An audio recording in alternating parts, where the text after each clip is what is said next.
Good morning. Welcome in to Hurrdat Sports Radio. I'm Ravi, Lulla. Elijah Herbel here with me. We are live on AM 590 ESPN Omaha and ESPN Tri-Cities. We're live on Twitter, YouTube, and Facebook as well. And, of course, you can always get a hold of us on any of those platforms, but also the Warhorse Sportsbook hotline, 888-638-4876. I'm trying to remember if I forgot anything, which is always a tricky proposition. Elijah, how are you this morning? I cannot complain. It's Friday. I mean, nothing better than Friday, right? Saturday. Well, it's Friday. We have a very busy Nebraska sports weekend here. First and foremost, it's Dominic Raiola Day. That it is. The longest week of our lives has finally gotten to its tipping point where we expect Dylan Raiola. What did I say? Did I say Dylan the first time? Yeah, you did. Okay. I got Dominic and Dylan and Donovan in my head. It's kind of rattling around in there. Dylan Raiola, we expect him to be here today, and then he will be on campus, I believe, through Sunday is the plan, and everybody's crossing their fingers and toes and eyes and everything else that we will have a commitment at some point over the next 2 days. I don't even want to think about what will happen if he doesn't commit by Sunday, but we've been talking about this all week. It's still on track as far as everything I've heard, I assume for you as well. Everything's still on track for the Dylan Raiola commitment. Well, imagine if it doesn't happen. With all the news that is out there this week, if there is not a Dylan Raiola commitment, the optics of him seemingly crawling back to Georgia. Yeah, well, there's no way he ends up back at Georgia, right? Like, even if he doesn't end up at Nebraska, I think the Georgia thing is done. Like, done, right? Because it's not like he came to Nebraska, or it's not like it switched from Georgia at the last minute for no reason, right? Whatever problems existed to create him leaving Georgia still exist, even if he doesn't come to Nebraska, right? So does Nebraska make the most sense? Is that the place that everyone that I know believes he will be committing to this weekend? Yeah. But whatever happens, I don't think Georgia is still in the picture, as weird as that sounds, because 4 days ago, no one knew anything. No one really knew anything differently. Well, it's that optics of you can't go back to Georgia at this point in time after everything that's gone down in the past week. Like, I don't think Georgia fans would welcome you back with open arms. Kirby Smart might be able to get past that because you are a 5-star quarterback. Yeah. You are just an incredible talent. But the optics of that entire situation would be insane. It'd be so bad. It would be so bad. It would almost be like head coach getting caught on recording tape calling the fan base horrible names and then coming back to coach the next year. I wonder if that's ever happened anywhere that we've heard of.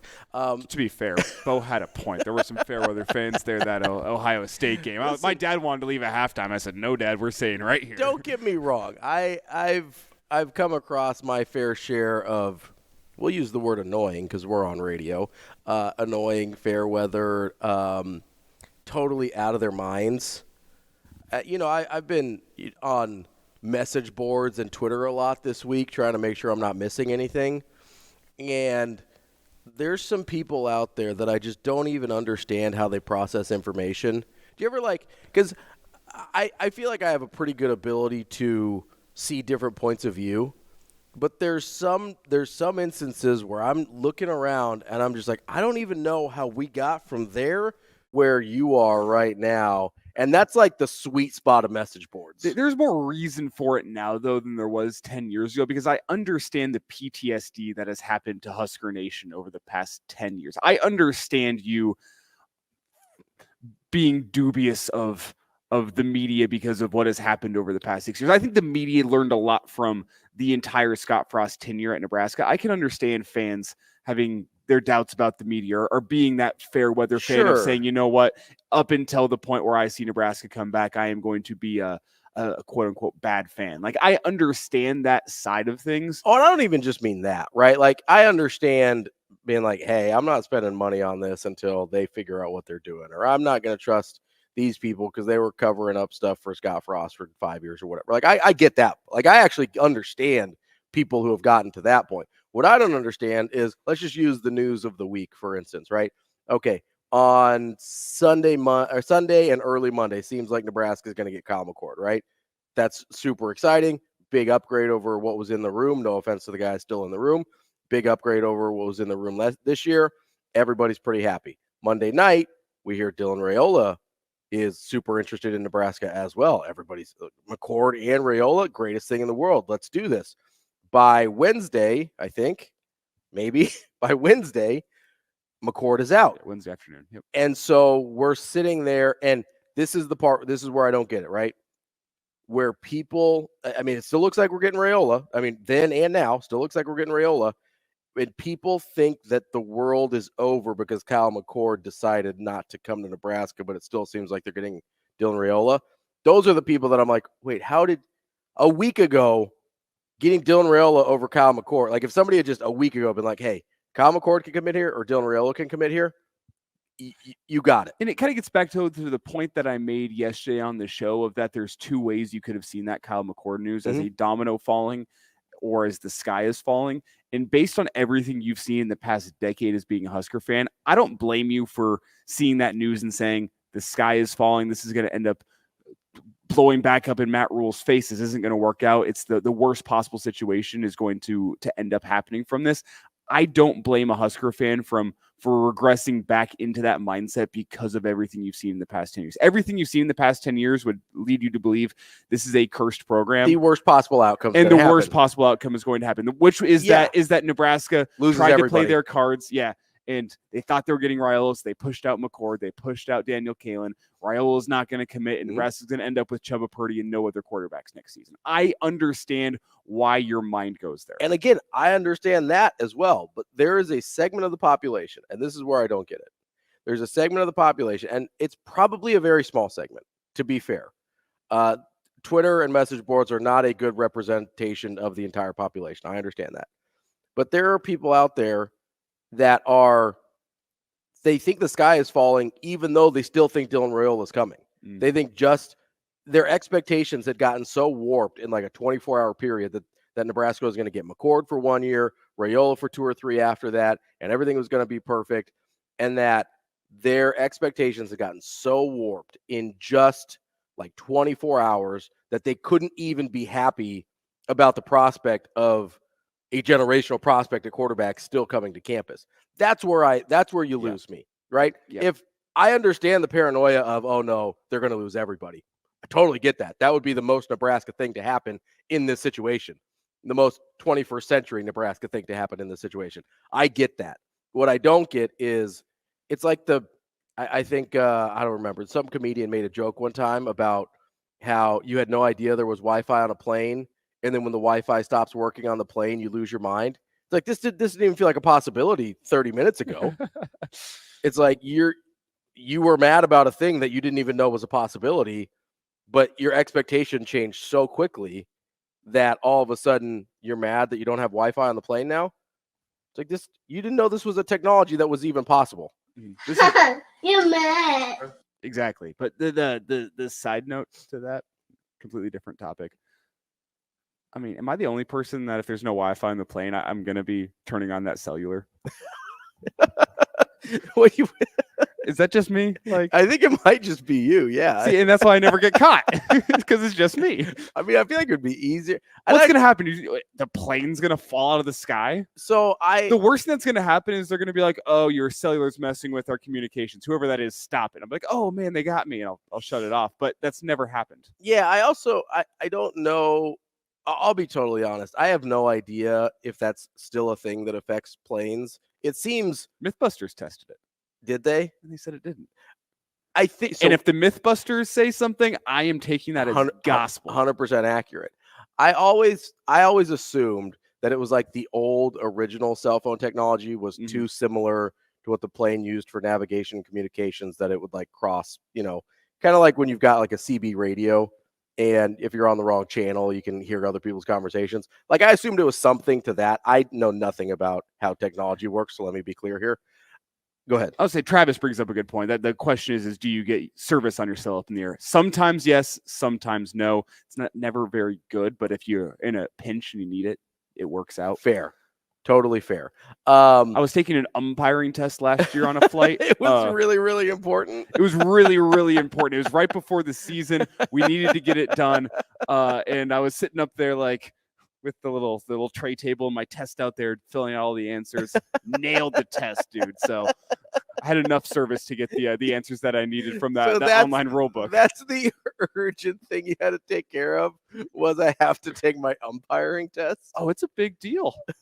They're using that for like district and state selection. Like, so I need to go nail that. And they have one that's open book and one that's closed book. Oh, so you had to get the open book version. And it was a trip to Vegas. Lord knows I wasn't going to be taking that test in Vegas. Yeah, that's fair. So I'm going to get it done on the flight.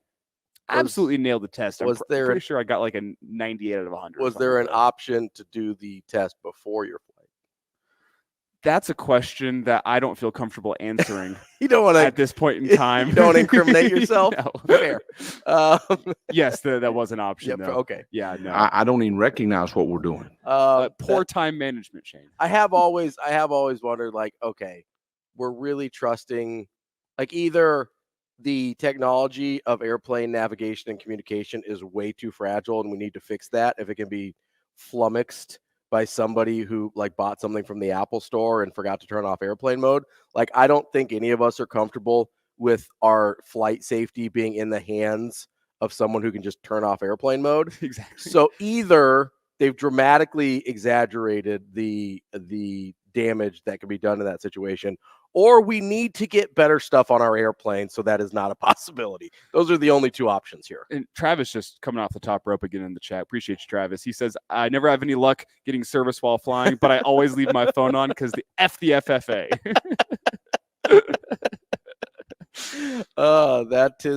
That's one way to go for sure, Travis.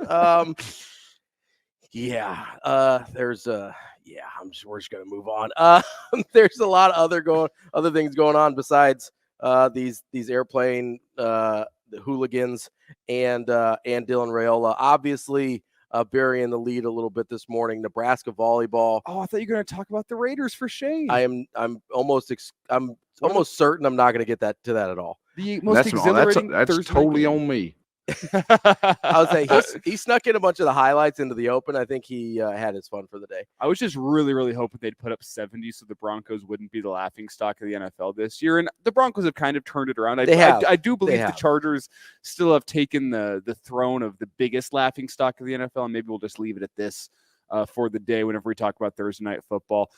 A shambolic performance from the Chargers on Thursday Night Football. I'm shocked Brandon Staley even made it to the post-game press conference, but I also look at it with 3 games left. Is there any point to firing him now with your backup quarterback? It's symbolic. No, probably not, but the symbolic nature of firing a guy after you lose was 63-14 was the final score. Rest in peace to anyone who started 63-21. 63-21, excuse me. Rest in peace to anyone who started the Chargers defense in the first week of your fantasy football playoff. I hope nobody can do that. I hope I didn't. We're actually going to check real quick just to make sure. I thought I had the Broncos defense, but I just want to make sure here. Okay, I got Cleveland in one. We're going to check the other. This is important because this is maybe more important than Elijah's umpiring. Yeah, okay, I'm good. I got Browns and Broncos on my team. I want to buy in fantasy this week, but not the good buy. It's the buy in the toilet bowl. Oh, that's that was not so great. bad. And if I lose it all, I have to get an L tattooed somewhere on me. So I'm not looking forward to that. So I asked. It wasn't pretty. By the way, Nebraska volleyball playing for national championship on Sunday. We will get more to that. We're not ignoring it. I promise.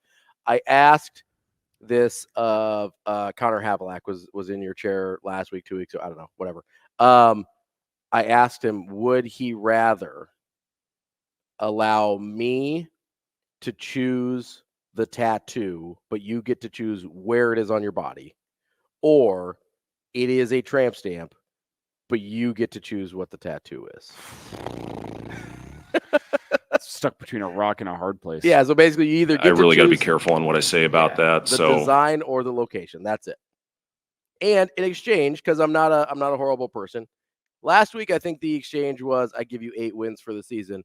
This week, the exchange is Dylan Raiola signs on the dotted line, and we get a decent transfer wide receiver. You can pick the tattoo design. I'll pick the location. Okay, what location are you choosing? Somewhere I can hide easily, probably like my ass or something. Somewhere I can hide easily. I want to get you. Are you like we watch The Office? Yeah. I'm gonna get you a Nard dog tattoo. Just right. The thing is, no one's gonna see. If anyone does see that, they are close enough to me that they'll probably appreciate the story and think it's funny. They'll understand that me as a person, will be able to find a sense of humor in this, and then hopefully you'd be able to find the humor in this situation. So I'm going to go with you. You pick the design, I pick the location. I can hide it. That's fair. That's fair. I appreciate that. Anyway, back to Nebraska volleyball. They swept through Pittsburgh in dominating fashion last night, and then after that match, Texas took out Wisconsin. I know Texas is really good. This is nothing against Texas. Was kind of relieved to see Wisconsin didn't win. Texas is a powerful player. Wisconsin feels like I know that Nebraska got them once this year. Wisconsin feels a little bit like a boogeyman for Nebraska. And again, nothing against Texas. I'd rather take my chances with Texas. I still hate burnt orange. I mean, me too. I'm just going to throw that out there. That's what I was thinking about watching. Like, either way, no matter who Nebraska got, Texas or Wisconsin, it is going to be a hell of a matchup on Sunday. Absolutely. And Nebraska is going to have their hands full. Absolutely. I do see the poetic justice to ending the season in the national championship game, Wisconsin-Nebraska. Sure. I think I personally was rooting for Wisconsin. It was either way. It's going to be a hell of a matchup on Sunday. I was not like on the edge of my seat rooting for Wisconsin. It wasn't really going to matter. Nebraska was going to have a difficult test, and they were going to have to go make it through a very difficult team on Sunday, no matter what. That being said, with Nebraska's only loss of the season being to Wisconsin, and the two volleyball powerhouse programs in terms of fan support, in terms of what they've put together the past couple seasons, I think there was poetic justice to getting Nebraska and Wisconsin that final match of the season. You know what? Nebraska's only lost to Wisconsin. Wisconsin got Nebraska once, the only team to do that. I think to play for all the marbles, that was the most fitting way this volleyball season could have ended. That being said, I'm really excited for Nebraska and Texas on Sunday. Yeah. And I'm kind of with you in that Nebraska, Texas, I think slight leg up to Nebraska in that, but Texas played really, really well last night. Texas played incredible. I do think, and listen, this is from what other people have told me, because I'm not a volleyball expert. I just watch and enjoy Nebraska being awesome. It sounds like stylistically, Texas is a better matchup for Nebraska. So that's a big part of this. The other thing, I do think there is a mental, even though, again, they beat them once this year, the most recent match was a loss to Wisconsin in terms of this match. Poetically, 100%, it'd be better if Nebraska can avenge that loss, win 2 out of 3 from Wisconsin, win a national title, right? Like that leave no doubt aspect to a season. Now if they win, they'll end up being like 34-1. So it's not like there's a ton of doubt, but I do understand it from a storyline standpoint. Nebraska, Wisconsin's probably a little bit more appealing from hey, I just want to make sure they win a national championship this year perspective. I prefer the Texas matchup a little bit more from what I've been told. I also like the Kaylee Akana storyline with Texas. Sure. Of she transferred out. Now she either gets her chance at vengeance against Nebraska. And I know there's still friendships that were made during volleyball, but it's not a bad blood relationship by any means between Kaylee Akana and Nebraska or vice versa.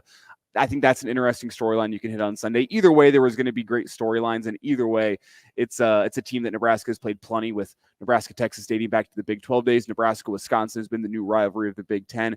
It's going to be exciting. It's going to be exhilarating either way, and looking forward to it. Yeah, that's a 2 p.m. On Sunday start. That's 12, the 17th of December there, 12/17 at 2 p.m. Nebraska and Texas for the national championship. Best thing about it? What's up, Shane? Raiders won't be playing at that time. Yeah, I was saying the same thing about the Broncos. The Broncos have the Saturday night matchup. Who is playing Sunday at noon? Is there any decent matchup that is going to take the headlines? That's going to be in the way of watching that one at the end. There is nothing I see that's exhilarating. Buccaneers and Packers maybe has some playoff Bears, implications. Browns? No. Don't care. No. Panthers, Falcons sucks. Titans, Texans? No. Titans, Texans is probably the best matchup of the day.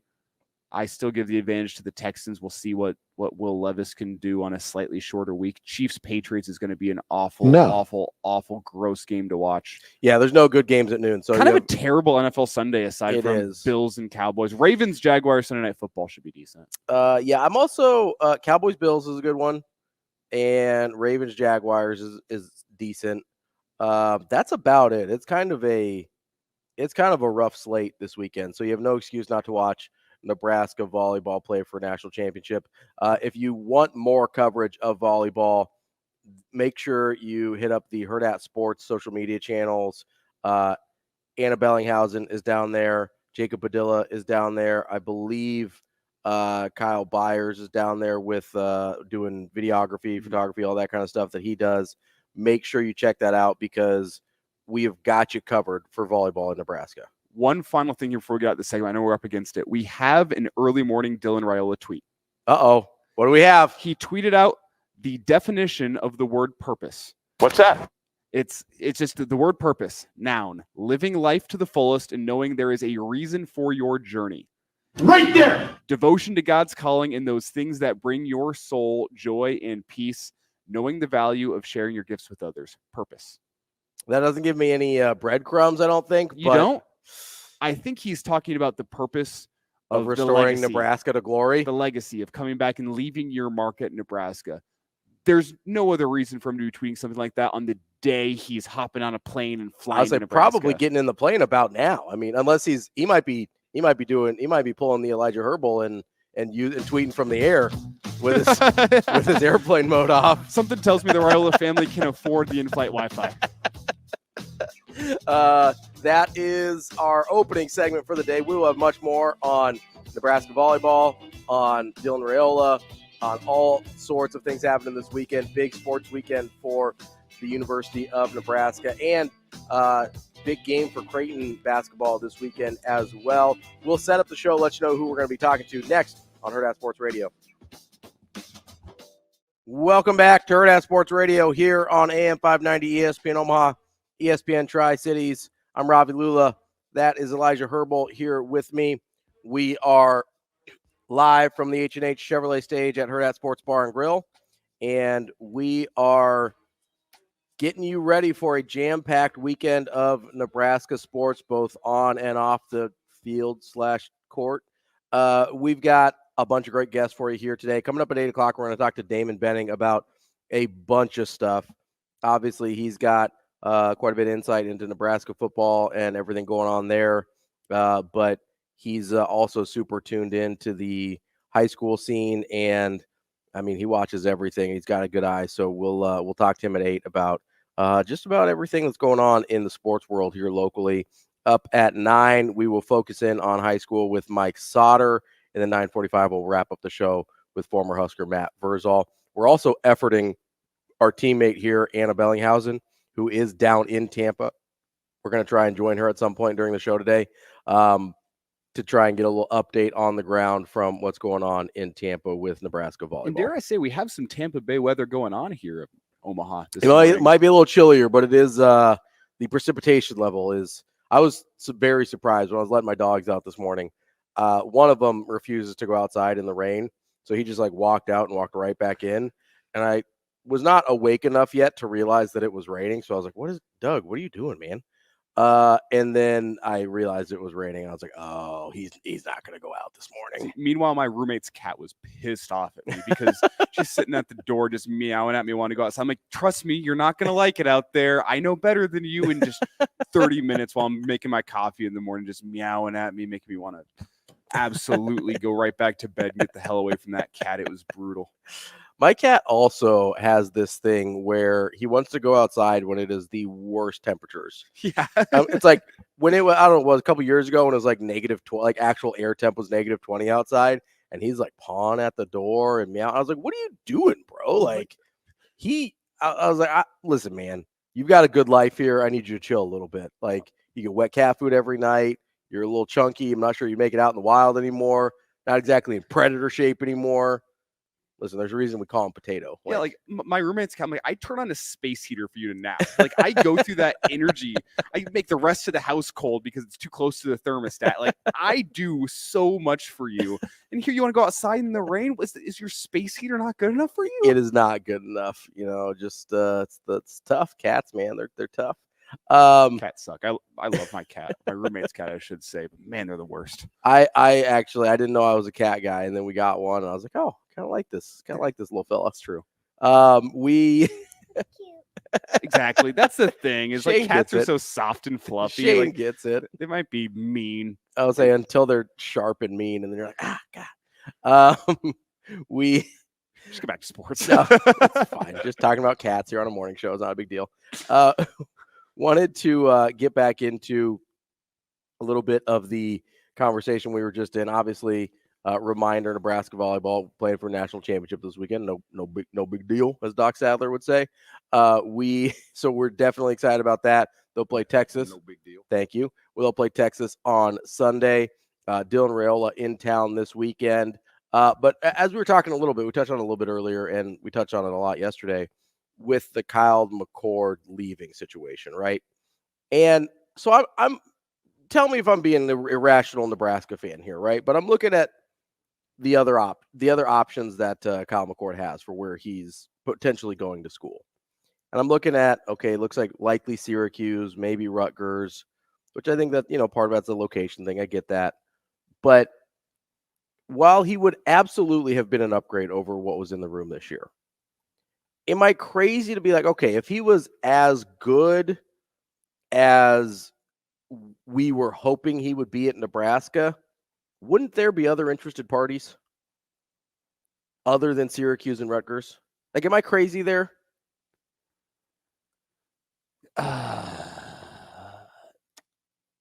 You're not crazy. Like, I know there's extenuating circumstances. I've had the thought, but then I also have to turn around and ask myself, how many teams in the country are in a place where a 1-year rental quarterback is what they need to find success next season? Fair, but that amount of logic often does not apply to the transfer portal, if we're being honest, right? And maybe it's hey, he wants to go somewhere where he is the guy and doesn't really have to worry about competition, whether it's him or some things we maybe have heard about his dad being a little more hands-on than is probably necessary for somebody of that age. But I don't know. I'm looking around the country and you see, you watch college football on any given Saturday, especially with these Power 5 schools. And you don't look at and maybe he's not interested, but you don't look at Iowa and you're like, they could use a Kyle McCord. Like, I know Cade McNamara is supposed to come back, but Kyle McCord's not better than Cade McNamara. I think Iowa needs an offensive coordinator first. Like, what direction do they want to go with their offense? That remains a big question. You can go through a list of schools in the country. Even including Nebraska, Syracuse, and Rutgers, and say, why do you need Kyle McCord? Is Kyle McCord not better than Tyler Van Dyke at Wisconsin? I think he is. Would he not be better in that Wisconsin system, kind of the air raid system, not terribly dissimilar from what they run at Ohio State, very similar concepts? Like, you wouldn't take Kyle McCord over Tyler Van Dyke? I think you also have to think about the ins into a relationship with a guy like Kyle McCord.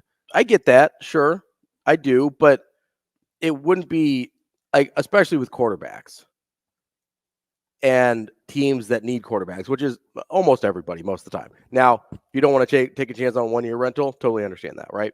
But you're telling me a Washington who hasn't nailed down a quarterback yet, Michael Penix is leaving, you have to assume they're going to be pretty good again next year, or they think they're going to be pretty good again next year. That offense would seem to fit the type of skill set that Kyle McCord has. Why isn't Washington interested? Why, there's a lot of, why isn't, USC interested? What the USC is going to need a quarterback next year. They think they're very active with guys like Will Howard. Is Kyle McCord not a better pure passer than Will Howard? Because I would guess he is. There's something weird going on here with the Kyle McCord situation. Well, to me, it comes down to, as I kind of said, the 1-year rental factor, the fact that Kyle McCord, by all accounts, is going to need a starting job wherever he goes. Sure. So I think you have to look from Kyle McCord's point of view too, and look what other schools have. You have to be going to a spot where you have a pretty good idea that there's not going to be that much competition. You want to be on the field, Mhm. but at the same time, you don't want to end up at FAU, and that's no slight against Casey Thompson. But I think Kyle McCord thinks he's better than that. So then it kind of narrows down the options where you can go. A spot where you're almost all but guaranteed the starting job, Mhm. a spot that needs a 1 year rental, a spot that feels that one quarterback for 1 year, such as Kyle McCord, can put them over the top. You're really narrowing down the options of schools that fit that bill. Yeah, I don't know. But you have a point. I look at all the teams that are interested and active in the portal for quarterbacks, and all the teams that are losing a starter at quarterback, all the teams that think they're going to be good next year, and that number is bigger than it used to be because you only have to get to 12 to make the playoff next year, right? So a quarterback like Iowa was 10-3 this year. You're telling me a real quarterback, assuming they get an offensive coordinator hire, right? But you're telling me a real quarterback can't get them from 17 to 12 next year? Because I think it could. You're telling me Oregon State, they're losing Jonathan Smith and everybody else, but like they couldn't use a quarterback with DJU leaving and Andre Childs leaving. Like, you're telling me none of these teams out there better than Syracuse and Rutgers need a quarterback next year? There's a couple schools I think of, and maybe they'll go elsewhere in the portal that I think of like, man, you're not going to have to record. UCLA is one of them. Sure. Moving into the Big Ten, you could use a quarterback with Big Ten experience. Absolutely. Miami, you've lost Tyler Van Dyke. It sounds like they've had Will Howard on campus, but they haven't been able to close the deal there. You're not going to at least talk to Kyle McCord, go kick the tires there. Mm-hmm. Kansas State. Losing Will Howard. Where are you going to go at quarterback You next expect, season? yeah, Kansas State expects to be good and competitive every year. I mean, there's Arkansas losing. Did what's his name ever officially enter the portal? Is it KJ? Is that Jefferson? Is that KJ Jefferson? Yeah. Yeah. I don't know if he officially did or not, but that's a fair point. For a long time, he was going to be. You've got some. Or Arkansas landed Talon Green from Boise State in the portal. I missed that news. Yeah, like is Kyle McCord not better than Talon Green from Boise State? Like, this is what I'm talking about here. But like Talon Green's not a 1 year guy. He's not, which is fair. Like, that's part of the equation. I don't know. I'm looking around. I go, listen, if Syracuse and Rutgers are the other suitors here, like, I'm having some questions about, and maybe it's the familial situation. Who knows? Coming up next, we'll wrap up hour number 1. Continue to talk about big weekend in Nebraska sports, and we will get to Damon Benning at the top of the next hour here on Hurrdat Sports Radio. Wrapping up hour number 1 here on Hurrdat Sports Radio. I'm Ravi, Lulla, Elijah Herbel here with me. We're live on AM 590 ESPN Omaha, ESPN Tri-Cities. We are live on Twitter, Facebook, and YouTube. And we are talking to you about, we're trying to decipher these messages from Dylan Raiola on Twitter. We're trying to figure out Nebraska's going to win a national championship in volleyball on Sunday. Man, we have a lot going on here. We're trying to figure out why nobody wants to recruit Kyle McCord. There's always a lot going on in Nebraska media, right? I think so, yeah. Even whenever there's slow days, yeah, there's always storylines. That's what I love about this job. Is like you even get to like mid-July, you go, what are we going to talk about today? And something always comes up. The days where you're like, man, there's just nothing to talk about. You know that something's going to pop up on Twitter, and you'll go, okay, never mind. Guess we got something to talk about. You mean like Monday? That's what I love about this place.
And I'm thinking to myself, okay, what type of movie are we watching here with the Dylan Raiola saga as it plays out, right? Because there's a lot of different places my brain went. And first and foremost, I was like, okay, Monday felt like The Sixth Sense, right? This crazy twist ending that nobody saw coming. And I don't know if you remember, have you seen The Sixth Sense? I have. Yeah. Okay. The first time you watched it, you're young enough that you may have known what happened before you watched it. So that's not. Okay, that's good. The first time you watch it, you're kind of sitting there and you're just like, wait, where did that come from? What just happened? Way to go, no spoilers, by the way. Thank you. I'm trying. It's been like almost 25 years, so like I think you can spoil it. I think you'll be okay. I feel like I know Lonely Island spoiled it in one of their songs, so probably okay to spoil it at this point. That's a throwback to Lonely Island. Listen, those songs are bangers, man. Like they're funny. They get in my head. Like they are uncanny, like how catchy they are. Like being on a boat. Yeah, like on a boat, man. Yeah, I think the one that I'm referring to is less radio/family appropriate than the on a Step boat one, one. Cut a hole in the box. Nope, not that one. Not See, that one. I reference that one every single Christmas. Oh, you don't know what to get for your mom? Step one. No, cut a hole in the box. not for mom. That's wrong. But no, it's. I'm the way that I felt Monday evening when the first text came in or the first tweet came in or whatever was kind of the same thing I felt when I saw the spoiler or the surprise and twist of Sixth Sense came in. It was confused, a little bewildered, kind of excited, just this mix of emotions. And that's one of the closest things that I could compare it to when the tweets and texts started rolling in Monday evening. I was first and foremost, like the first thing I got was just somebody texting me, Dylan Raiola, !, question mark, !, question mark, ! And I'm like, what? Like, what's happening here? Like, I have no idea what's going on here. And then I start digging and I'm like, oh no. That's kind of the montage scene where they look back at the rest of the movie with the new information from Sixth Sense in mind. And you're like, oh, Bruce Willis was a ghost the whole time. Yeah. Like, as I'm digging on Monday, I'm like, oh my gosh, this makes perfect sense. And so I don't know if that's a weird place to go with this, that Dylan Raiola is like, we're watching the Sixth Sense here, but that's what Monday felt like. See, I love Thomas. Thomas chimes in here and he says, it's the Notebook. Honestly, what do you want? Surprisingly good answer there. Dylan, what do you want? It wasn't the first place. First place my mind went was Shutter Island. Okay. It's similar with that twist at the end where the whole movie, yes, you think you know. And then you think you know what's going on. You think you know how it's going to end. And then right at the end, that twist comes. Yeah. And you go, how did I not see this coming? Yeah. So I saw that one coming a little bit more. Did you? A little. I'm a movie idiot. Yeah, I sit there and I'm just eating my popcorn. I munch away on the popcorn. It's eating the so movie. much better to be a movie idiot. Like it is. It's more fun because you're like you're not like processing it the whole time. You're just kind of like, oh, I wonder what's going to happen. This is great. And I can do that sometimes, but if it gets like, some of those movies, whether it's Shutter Island or like any of the Christopher Nolan movies, like I'm trying to figure it out the whole time, and it's not as good of an experience usually. See, and then I run into those movies where it does not pay to be a movie idiot because I get to the end and I go, I don't know what the hell I just Lighthouse. Yeah. Oh, to be fair, I don't think anybody knows what they watched when they watched. Okay, good. I thought maybe I was just the idiot. Like I watched that movie and I went, I think maybe if I was smarter about watching movies, I'd understand this one. Probably not. It's one of those movies, to my understanding. I haven't seen it because it seems like a real tough hang. Yeah. It is. It's one of those movies that feels like they made it to show how like artistic they are and like to show like, hey, isn't it cool that we can shoot like it's a very movie maker's movie.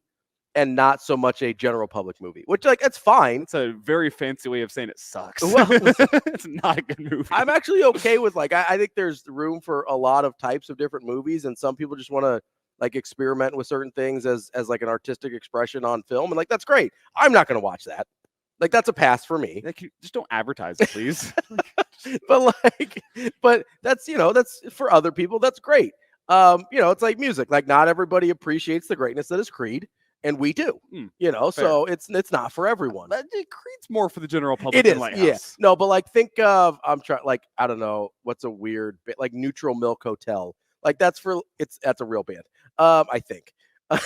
But with arms wide open. With arms wide open. You have like real deep cut, like experimental music or just like independent music and stuff like that. It's not for everybody. I'm over here. I'm just like, I like Creed and Coldplay, guys. I don't know what to tell you. So basic as they come. So did we get any explanation on the Notebook or what do we get here? Just the Notebook from? All right. I think he's just specifically referring to that scene in the rain. Yeah, that's at the fair. end. Yeah, that's fair. I also thought of speaking of Christopher Nolan movies. I also thought Batman. I didn't, although maybe he is a superhero. We don't know. I thought Inception, because that's where we're at kind of right now. Monday we were Sixth Sense. Right now we're in Inception, where the very end of the movie he spins the totem, and we think we know what happens. We think we know what's going to happen. We don't totally know what happens, right? You finish the end of that movie and you're like, I think I know how this is going to go. I don't actually know how this is going to go. That's where we are today. We think we know where this is going to go with Dylan Raiola. He has not committed. He has not signed on the dotted line. We don't actually know where it's going to go yet. So the top is still currently spinning. Yes. Okay. We are currently in top spinning mode. We can't tell if it's teetering or not. We can't tell if it's going to fall over. We think it is. We're not totally sure. That's where we're at with Dylan Raiola today, we're in Inception mode today. That's fair. I think so. That's fair. I think, though, with him tweeting out the purpose thing, that might be the first wobble. Yeah, that's where, that's what I mean. Like, we think we see the wobble. We're trying to talk ourselves into, like, yep, it's wobbling. It's going to fall. We're okay. And then it cuts to black. And Thomas has now chimed in and explained his Notebook take.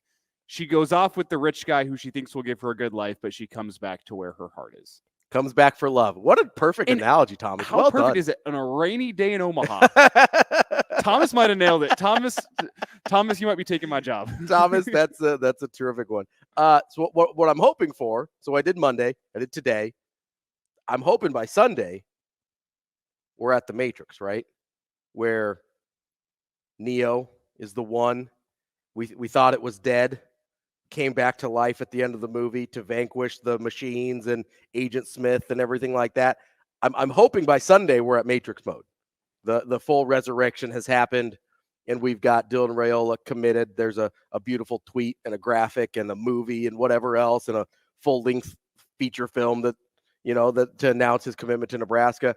I'm hoping on Sunday we're in Matrix mode. Is it Full Metal Jacket? Where I just hope we don't get a Gomer Pyle moment. Yeah, no, that would be terrible. We don't want that at all. No. We do not want that. That would be, I think, the worst case scenario. I think. Yeah. Murder usually is. Yeah, usually mass murder is the last thing you want here. So, disastrous ending. I don't think we want that. That's more what I meant by that. But yes, murder is. Yeah, murder is often the worst. Somehow ends in murder. I don't know how that's gonna make a hell of a Netflix movie or documentary someday. Yeah, you thought the Manti Te'o one was crazy. The disastrous ending is hopefully not what we're going for here. But that's where we're at. Monday we were Sixth Sense. Today we're Inception. Will we be Matrix by next Monday? By Sunday? Monday? Tomorrow? Today? Tonight? We don't know. We'll just figure out what Dylan Raiola's purpose here is in Lincoln this weekend.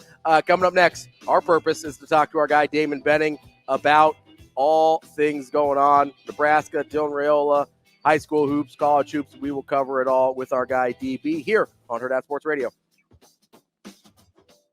Kicking off hour number 2 here on Hurrdat Sports Radio on AM 590, ESPN Omaha, ESPN Tri-Cities.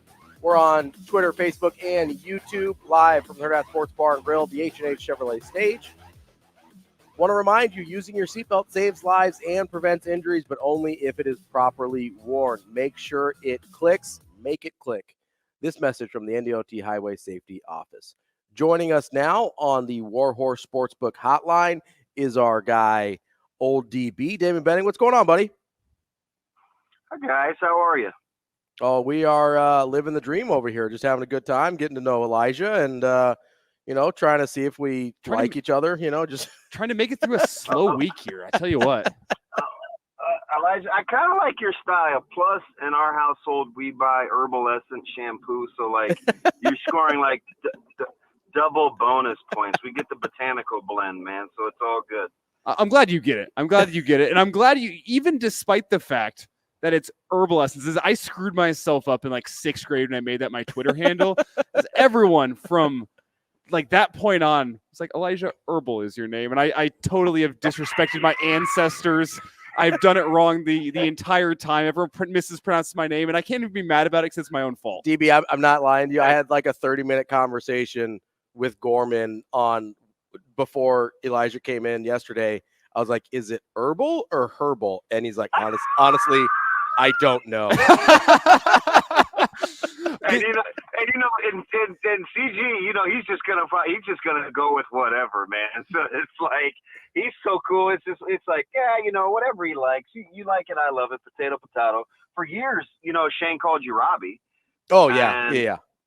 And his last name is butchered too. He's not really a Schillerberg, so you guys all got something in common. Well, come on, Shane. That's true. Get this though. For my first 6 months working with Schmitty, he just is Elijah Herbel. And I was like, you know what? Not a fight worth fighting. And who was it? Somebody called in one day to complain about it. I think it was Dan. Dan works for my dad. He called in one day to say you're mispronouncing his name, and Schmitty profusely apologized to me on the air. And I'm like, legitimately, it's okay. I've made my own bed. If I know you're talking to me, call me whatever the hell you want. It doesn't matter to me. I'm not the type of guy to be offended by that. I've coached kids who I've called mispronounced their name for years. They never said anything just because they liked the way whatever I was saying sounded. So it's like at some point you reach a point where you just don't want to correct people because it's too late in the game. Exactly. TV, we've got a lot going on here. I want to start with Nebraska football with you because we could talk about nonsense all day. So I got to stick to my notes here. I mapped it out because I was like, man, if I'm not careful here, we're just going to go through a half hour and not actually talk about anything. Talk about shampoo. So check out shampoo and mispronounced names. And that's our time with Damon Benning. So wanted to talk about the return of a couple key guys for Nebraska that kind of got lost in the wash this week because of everything else going on. Isaac Gifford and John Bullock, especially on that defense. How important in your mind is their return to Tony White's defense, continuing what we saw last year? Well, I think it's huge.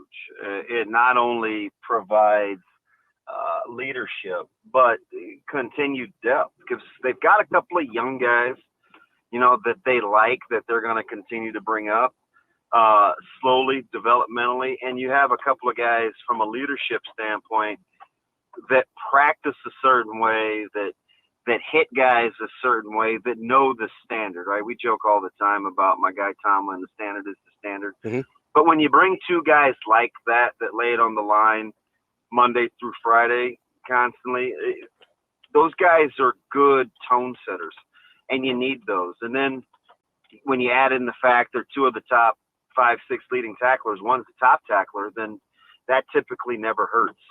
And it's amazing, right? Right before our very eyes, Nebraska's turned into a place where people don't really want to leave. Mm-hmm. It's Ty Robinson and you got Gifford and you've got Bullock, and these guys they don't want to go anywhere. And I think Nebraska is okay with that because we talked months and months and months ago when Trev first came on. I always thought that his plan, the great equalizer to the transfer portal, was to build Nebraska in such a way where it was too good to leave, right? We heard for years all the former players that end up having residence in Omaha and Lincoln or someplace in Nebraska, and they're not from Nebraska, and how the stadium was just the place to be. And I think he's built his staff like that. He's diversified the staff, the strength and conditioning staff, the training table. Coach Rhule has diversified his staff. They built the locker room a certain way. The great equalizer to what's going on with movement and freedom of movement is to have it be a place where you just don't want to leave. So I think they've got that pretty much down pat. It's Damon Benning with us here on Hurrdat Sports Radio. And Damon, one of the things I brought up yesterday on the afternoon show, Hail Varsity Radio, was that with 8 starters returning and with the Bullock news, it almost feels like 9 starters returning for that defense because of how well he played whenever he was on the field last year. Really felt like another starter, despite the fact that he wasn't technically atop the depth chart. Is that defense with those 8, 9 guys returning, whatever you want to call it, it really raises lowers the floor in terms of what you need from improvement from the offense. Because you feel like 24 points a game, that's another 7 points per game from the offense. That feels like a place where you're going to be in a position to win a lot of football games next season if you can get that 24 mark from your offense. And I don't want to go to specific names with the rumor mill churning this week and whoever's in town this week, unless you want to go there. But I want to get your thoughts on that in terms of improvement on the offense. It's not much needed. I just talked to him, so I'm pretty sure they're on their way to Lincoln. But I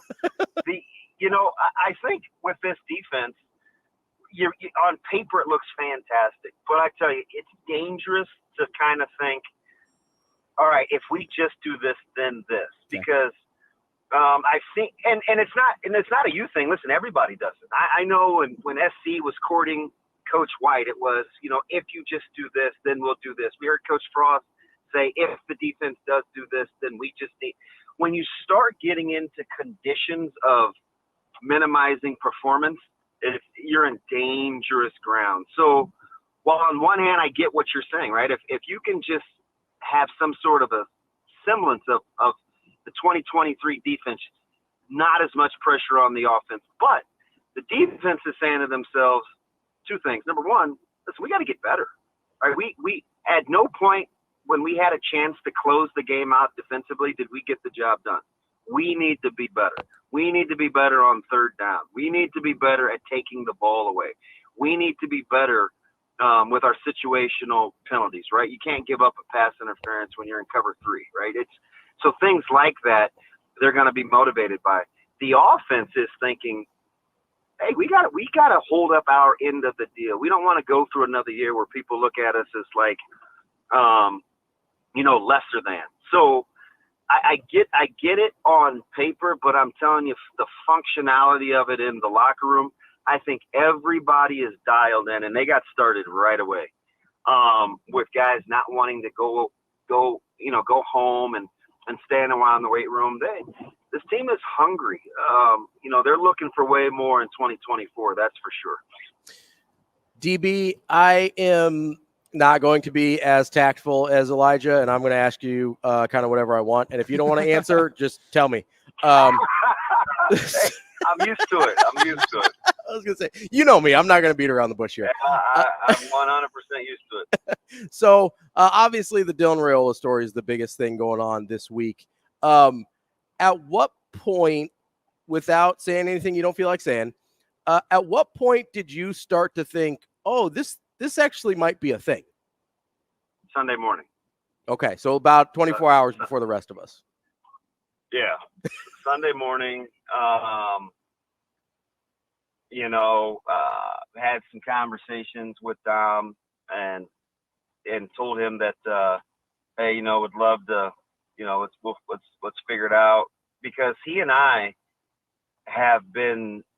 I just always would pick his brain, the same as like Danny Noonan or any of these other guys that had sons that were going through the recruiting process, right? Mm-hmm. I always had my notebook and my pen and paper out. And so Dom and I had a really good chance to reestablish kind of our relationship over this whole recruiting thing. So when his name popped up on Sunday, it seemed fairly innocuous until after about the 3rd or 4th question. So then I kind of knew. I was like, this is interesting. You kind of want to know about the state of the program, how Caleb feels, how I feel, am I comfortable, the general direction. I mean, he was very specific. Mm-hmm. And so I told him, we had a football banquet later on that day, and I would get back to him. And then the text started again, during the banquet. And I knew by then that he wasn't just fact finding and trying to get a State of the Union. He was pretty serious. So it's always exciting when things like that have the opportunity to present themselves. And I just tell people with recruiting, it's fluid. You never know until you know. There'll be surprises Wednesday morning that we weren't counting on. So in the grand scheme of things, this is plenty of time for guys to change their mind and make up their mind for some. And I think with him, there's a couple of misnomers out there, and he can speak to those, and the family can speak to those if they want to. But I'll tell you one thing, this has a lot more to do about trust than it does anything fiscally related, because I think the fiscal part of what was going on was a little overstated and a little overblown. It had grown legs during the recruiting process. And yeah, does everybody want to set themselves up in a situation where it's advantageous from a monetary standpoint? Absolutely. We all want that, right? So, but I think that was very, very much secondary, even tertiary down the road in terms of how this thing evolved. I think at the end of the day, it's what he and I talked about, and so I know this to be true. At the end of the day, when your family is involved and they have to be around people that aren't you want to put them in the best situation as possible. It's like coaching. Coaches don't play the best players. They play the players they trust. Parents don't send their kids to the best people. They send their kids to the people that they trust. So I think with this staff and Coach Rhule and kind of what they're about from an athletic department standpoint, this one's all about trust. And I think that was the number one thing. So DB, I wanted to ask you from a football standpoint, right? Because you were there when probably the next most touted quarterback was brought to Nebraska in Tommy Frazier. He was a nationally recruited type guy. You could throw Eric Crouch in that conversation as well as a parade All-American. But those are kind of those are sort of the only two other guys you can look at in Nebraska history and be like, hey, those are the sort of guys on the level of recruitment that Dylan Raiola's at.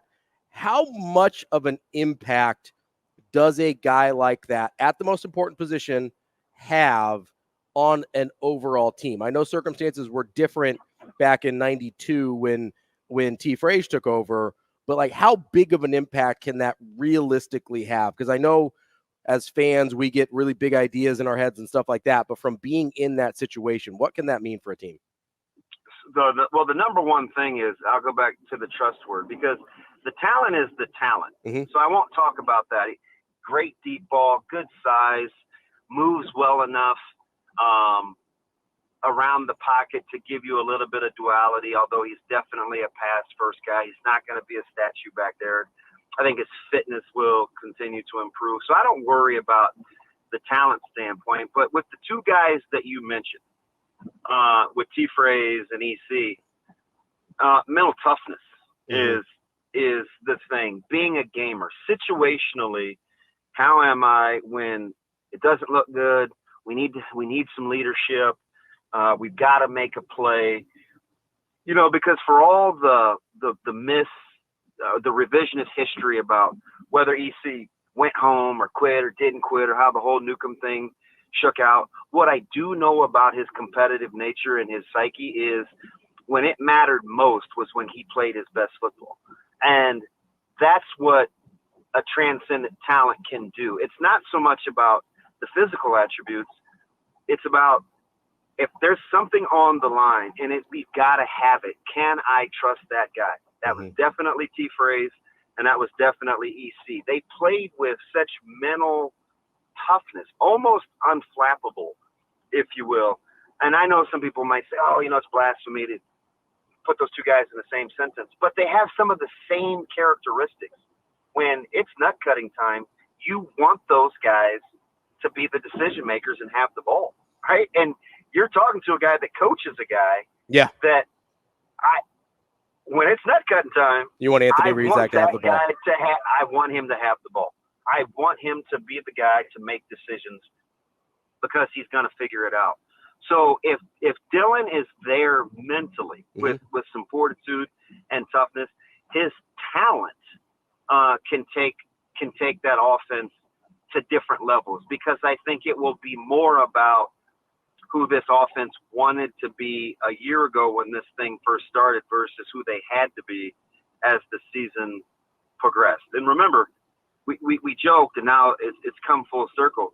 Remember, Dom and Dylan were guys that studied that South Carolina offense inside and out. The same guys that had questions when we were at practice in the spring about wildcat situations and when you take quarterbacks out and when you don't take quarterbacks out. And I joked, I was like, that let me know that they were all inside of watching film, because you don't get those little nuances on when quarterbacks run the ball, why they felt like they had to use the wildcat, what took the offense, 8 or 9 games to come around. Like, you don't do that kind of due diligence unless you're interested in it. So what this offense wants to do won't be any surprise to Dylan, that's for sure. It's Damon Benning with us here on Hurrdat Sports Radio. And Damon, Dylan Raiola tweeted something out, and I want to get your opinion on this as a former athlete yourself, as a leader of young men, as a high school coach, and as a father of a high-level athlete who's going off to college and kind of forging his own way.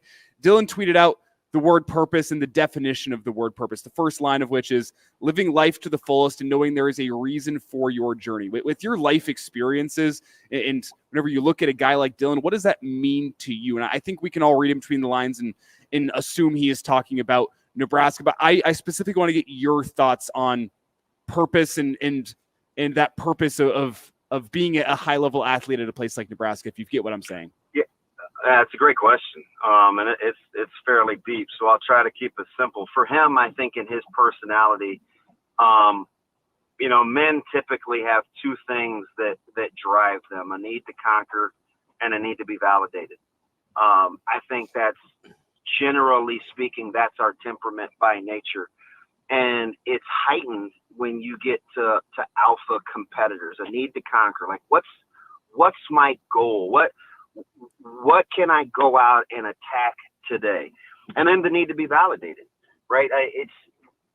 Men aren't so much worried about, and this is generally speaking, men so much aren't worried about as being loved as much as they do about being respected.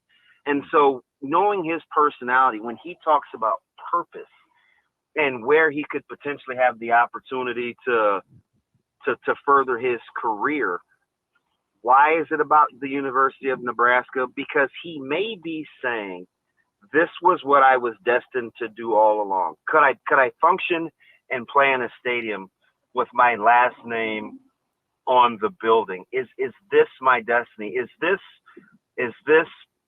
can I conquer this? Is this the next phase in life for me to attack? And will it validate my hard work and how much that I've tried to put, and my family's helped put me in positions to be successful? It's kind of a long-winded answer, but I think it encompasses what his personality is and kind of who he is as a competitor. Because I think there's lots of speculating that's going on, the number of high schools, or the moving versus not moving, or the last minute indecision. And I'll simply say this, and I think there's lots of people out there hopefully listening that can speak to this, whether you're in relationships or it's your family or it's competitive, the heart wants what the heart wants. And at the end of the day, when you check that guy or gal in the mirror, how settled are you internally? And if you're unsettled, we have lots of vices that we sometimes can turn to, or lots of distractions. But when you are settled and you're in your sweet spot, your ability to function at a high level is, you can't bottle it. And so if deep down in the back of his mind, he felt like, man, early on, and I'm speaking from experience with my own son, right? Like, early on, yeah, it's cool. It's my dad's alma mater. I love Nebraska. I'm getting a lot of love. But is this for me? Is this my deal? And to take a step back and to go other places, and then to see how they treat, like, let's say your family members, right? Let's say, that the Raiola extension, Donnie, kind of flew under the radar. And I told people the two are connected, but they're not connected. Because what the contract extension showed is that Coach Rhule was exactly who he said he was. He was going to treat Donnie and operate independently of whether Dylan was on campus or not. It didn't matter. His work was going to be his work. And it's easy to roll your eyes, especially as a brother. Think about this from a brother standpoint. Oh, hey, you know what? We'll take care of him regardless. It doesn't matter what his nephew does. I know the same last name. It looks like I retained him for recruiting purposes. But guess what? He's out of the fray. He's out of the fold. And I'm going to extend him because I think our offensive line's improved and I believed in him from the get-go. That's going to get your attention. So when you start talking about trust and who can I ride with in crunch time and who can handle the criticism and not always do what's popular or well-received, I want to ride with that guy. And I think that indirectly has a little bit to do with it, right? He is exactly who he told us he was going to be, flaws and all. Damon, that was fantastic. That was good stuff there. I want to get your thoughts here before we get out. We're kind of up against it. You said a little bit earlier something about surprises on Wednesday, surprises on signing day. Were you speaking about Nebraska or were you speaking just broadly there? I just generally speaking. Sure. I'm just going with like wrong averages, right? I mean, there's always something crazy that happens on signing day, whether it's moms not wanting to sign letters of intent, kids last minute flipping. Like, believe me, there's a lot of due diligence. If I told you all the schools that snooped around and came back to visit and made personal, in-person visits, even after folks say that they're going to another school, listen, football, for whatever the reason, isn't like basketball or volleyball, right? It's like when those high-level folks commit, it's almost like other schools leave them alone. In football, that's not the case. So as long as that continues to not be the case, you can always have surprises on Wednesday. All right, DB, real quick, I wanted to ask you about Creighton. You've got about a minute here. What did you see against UNLV on Wednesday that maybe concerns you moving forward for Creighton basketball?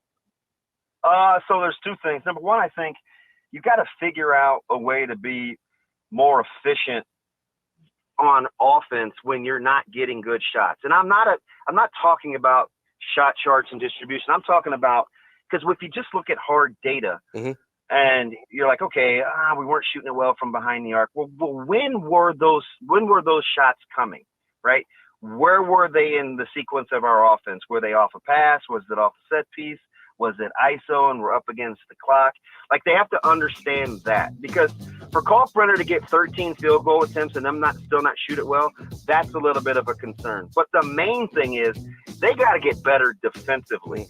They let UNLV's dudes be dudes, and that's a poor lack of execution and attention to detail. So I think they've got to find a way to get better stops defensively. That's twice now with the Mountain West in terms of allowing their offense to just do what they want to do.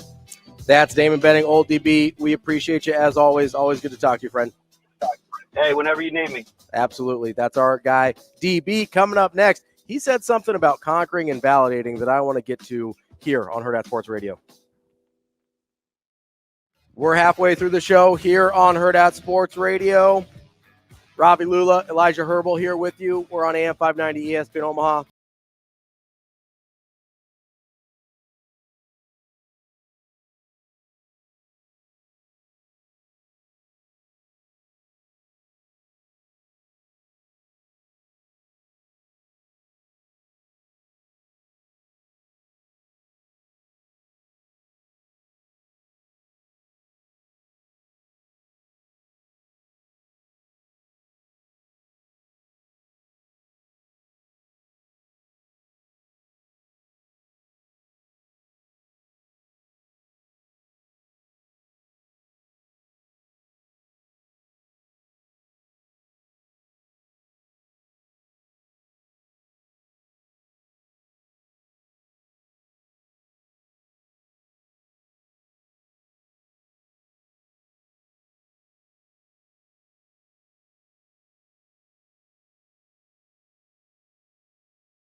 forget the Cardinals exist half the time. Like that's just kind of how the Chargers are.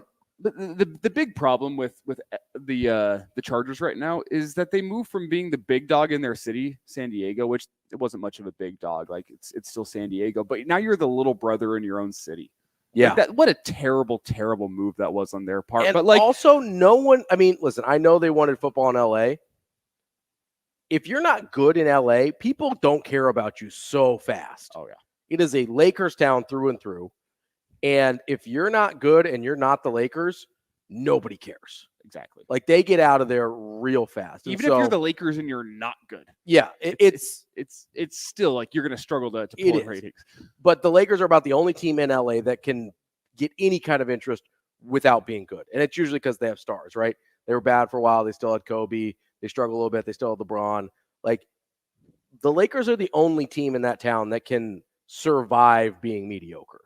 The Chargers, I don't know how Brandon Staley survived being mediocre so far. Like, how does that dude have a job this morning? Well, so one of the things that my roommate asked me when I got home last night, and shout out to Darren for asking me this question because it brings me to this point. He asked me, "Did you enjoy watching the Chargers' downfall tonight?" And I was like, honestly, not really. Their downfall has been 4 decades. Yeah, I mean, like what? Like you had 1 or 2 years with Phillip Rivers where you were somewhat respectable. Hey, don't you forget about Stan Humphrey, all right? Who? He was the. How can I forget about him if I didn't know who the hell that was? I believe he was the starting quarterback in the Super Bowl against the 49ers. With what year was that? 90. You weren't born. It was 95, 94 season, 95 Super Bowl. I was not born. It was Stan Humphrey, I believe, was the quarterback. Natron Means was the running back, and who was the? I'm trying to think of the coach's name. I believe he coached at Navy at one point. Hold on, I got to look this up. I'm sorry, it's going to bother me. So you do that. But like he asked me, were you enjoying it? Not really. Like the Raiders, I would have loved seeing them get 70 hung on them. Bobby Ross. I actually know that name. That was the first name you said where I go, oh yeah, I know that name. The NFL is better if the Raiders are better. That's not true. Nobody cares. It is that way because you always got to have a villain out there, somebody to root against. That's what the Cowboys are. And that's the other team. There's 2 teams. It's the NFC team, and the Raiders are the AFC team like that. I mean, you could throw the Patriots in there. People like to root against them, but I mean, that's the 3 right there. The NFL does need a villain, but I wouldn't say the NFL is better when the Raiders are good. I'd say prison is more exciting when the Raiders are good. I had to throw that in. I'm sorry, Shane. Bobby Ross, coach for Army. Take your ass there. Shane's got 1 middle finger raised at me right now.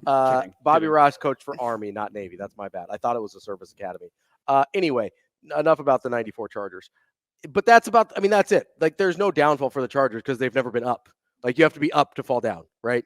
It's a Obi-Wan Kenobi high ground situation here. But like, and the thing is like, whenever the Browns have been down on their luck for so long, you feel a little bit bad for them because they do have passionate fans. They have fans that show up in those stupid dog baths every single week. The Chargers don't have passionate fans. There's no one to feel bad for. It's just like I feel bad for the players a little bit, but not really. They're making millions of dollars.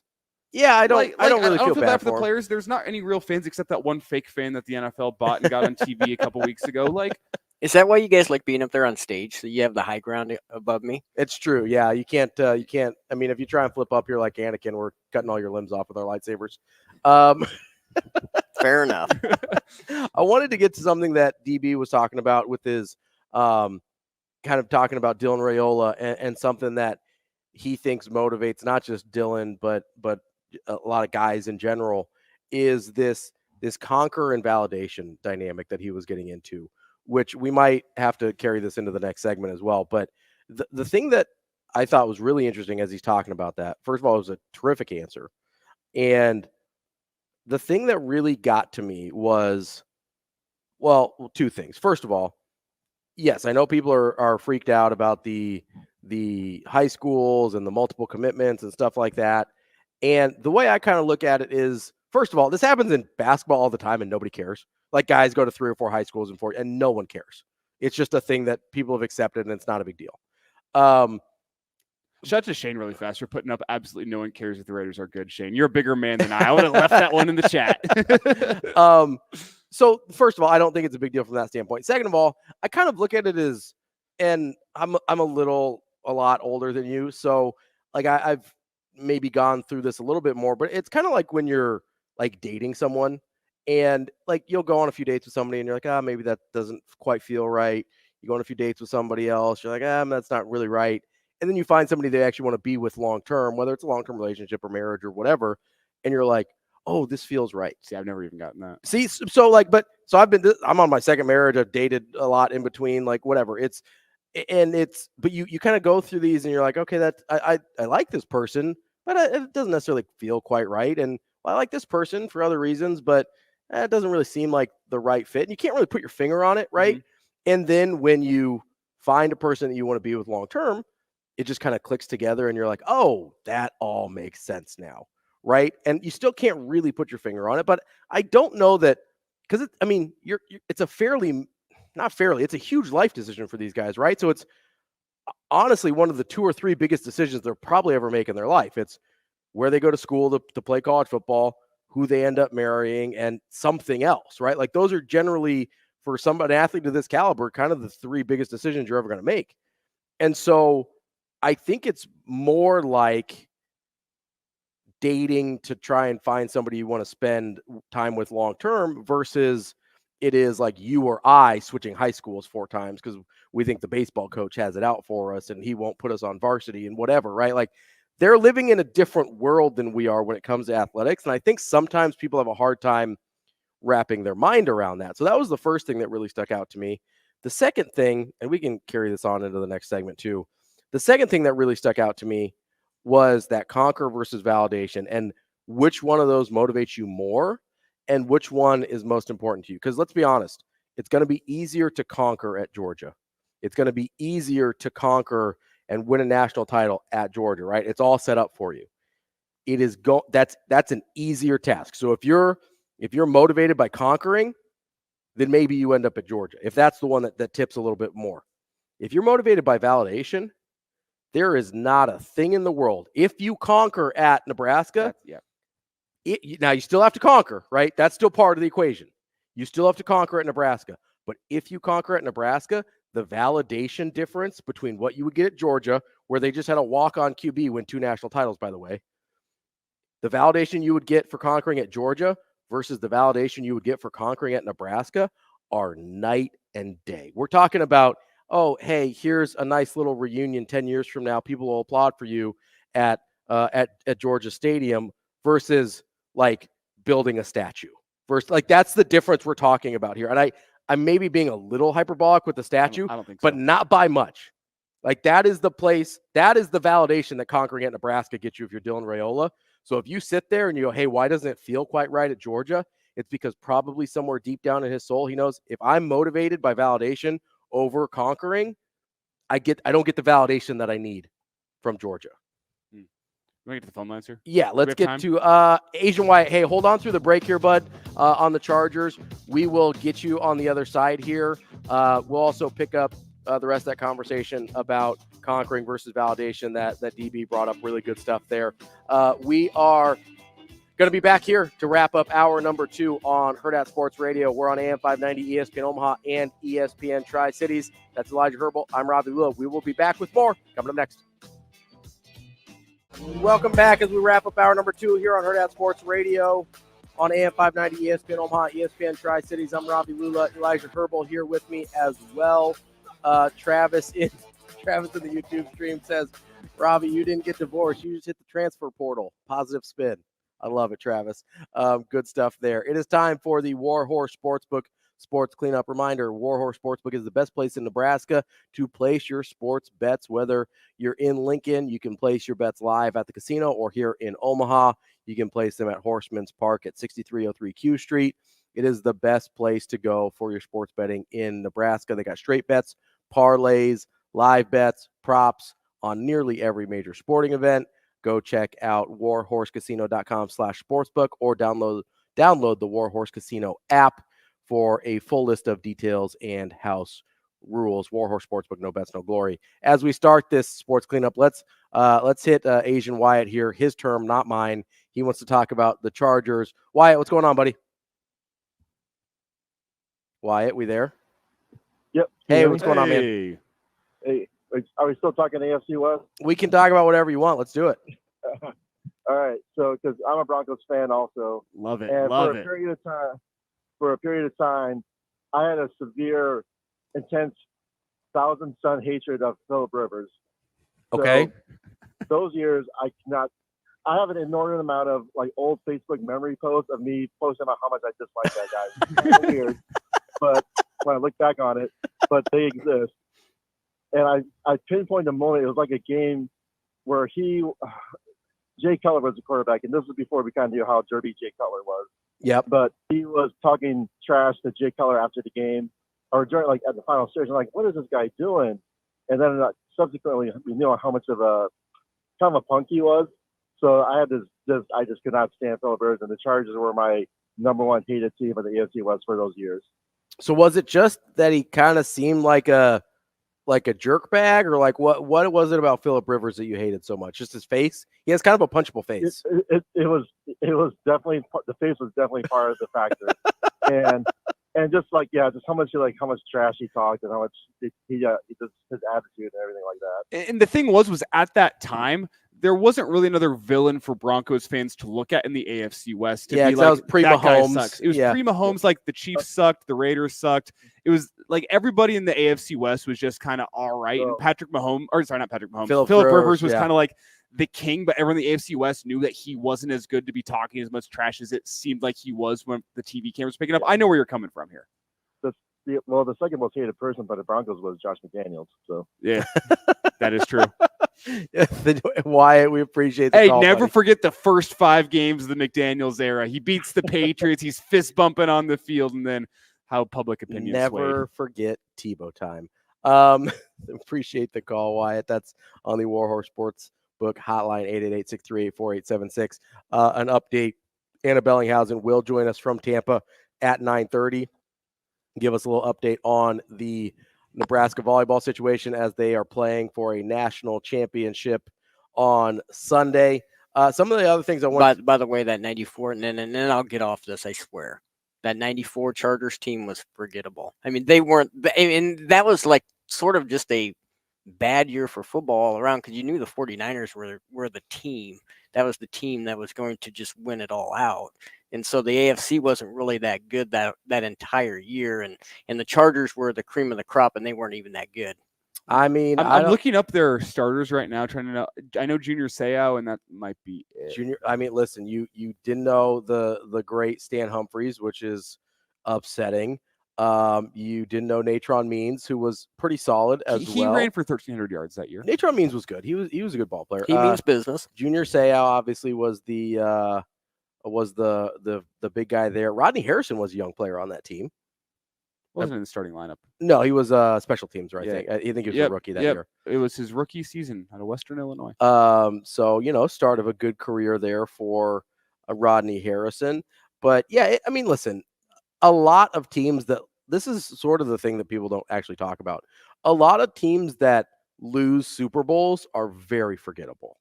Like, and if you go through the list of, because I've done this exercise, if you go through the list of teams that have of quarterbacks that have won Super Bowls versus the list of quarterbacks who have lost Super Bowls, it seems like it's kind of a arbitrary line, but the difference in the lists is extraordinary. I mean, you've got like Stan Humphries, Colin Kaepernick, a bunch of rando dudes on the loser list, and some good guys. Obviously, Brady's on that list. Mahomes is on that list.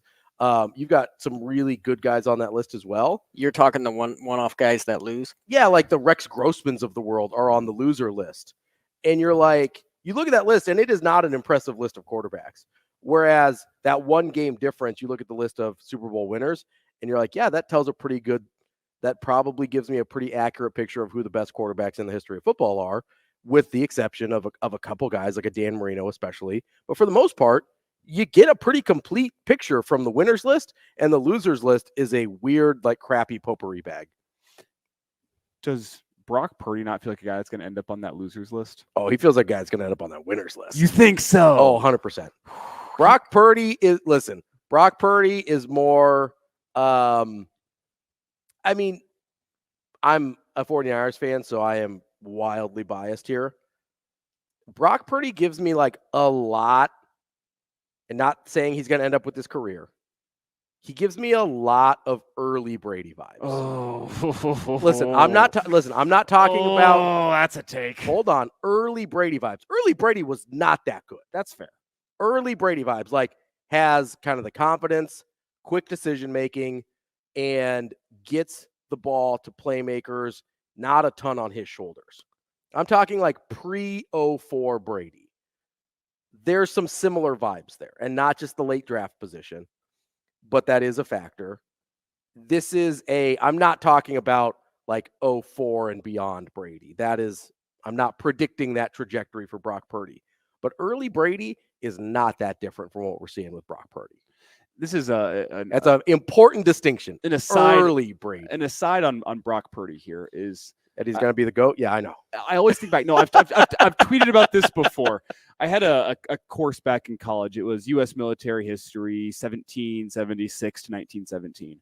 And I took the 1917 up until modern day as well. I was a history buff. I should have been a history major. I was like something stupid, like 15 credits and like the capstone away. Anyway, should have done it. But I sat behind this guy. And, like in a college course, you usually end up sitting sort of in the same spot every single time. And I sat behind this guy that was always texting in a group chat on his laptop. And I'm not like, I'm a looky Lou. Okay. Like, yeah. I'm gonna see what you're doing. And yeah, the term for that is creeper, Elijah. That's fine. Go ahead. But he was always texting in this group chat that the group chat was titled "Brock Purdy is not an NFL quarterback." And every single time it gave me a chuckle, just because I'm like, well, I wonder what the story is behind. How did this become the group chat name that you're in? Like, Brock Purdy's not an NFL quarterback. I wonder how those guys are doing now, knowing that they were in at least for an entire semester. This group chat of the boys was Brock Purdy's not an NFL quarterback. What is that group chat titled now? I wonder. I've always wanted to check in with those guys. I don't know what that kid's name was. Don't know what he's up to nowadays. Maybe he's listening to the show. Maybe he can chime into the comment section. But that always made me laugh. And now every time I see Brock Purdy, like, putting up some insane stat line, he's my fantasy quarterback. I shouldn't be talking crap, but like, I always wonder what those guys are up to now. Yeah, they're probably running the freezing cold takes account. If I had to guess.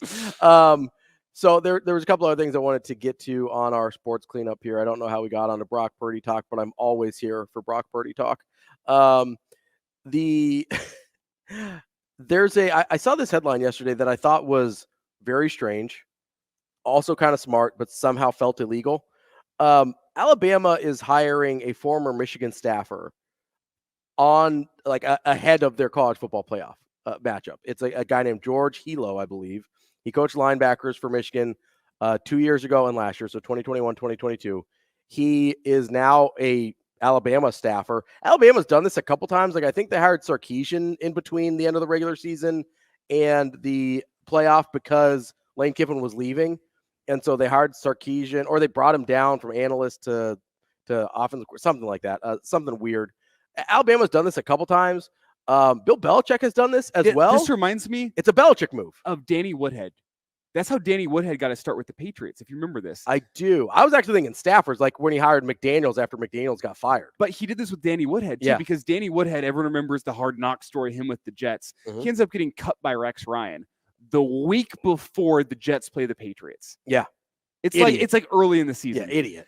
And like that night, Danny Woodhead gets a call from the Patriots. Like, come in, bud. Like, we just want to pick your brain a little bit. Talk to you a little bit. They bring him in. They sign him. He ends up making an impact with the Patriots that year, and he gets a nice long career with the Patriots. Yeah. But the reason why the Patriots signed him in the first place was because to scout the Jets. The Jets cut him, and Bill Belichick saw this move and was like, "I know who we're bringing in this week," and they bring in Danny Woodhead, and Danny Woodhead ends up making his money up. He's talked about this before. He actually had I'm not sure if he saw his NFL Films did a little story on him at the Omaha Country Club trying to qualify for the U.S. Open. Yeah. That got released yesterday, and that was a fun little watch. But that's what this move reminds me of. Like, hey, maybe this guy can make a long career of it with Bama. But if not, you feel hard pressed by how Michigan treated you this year, bud.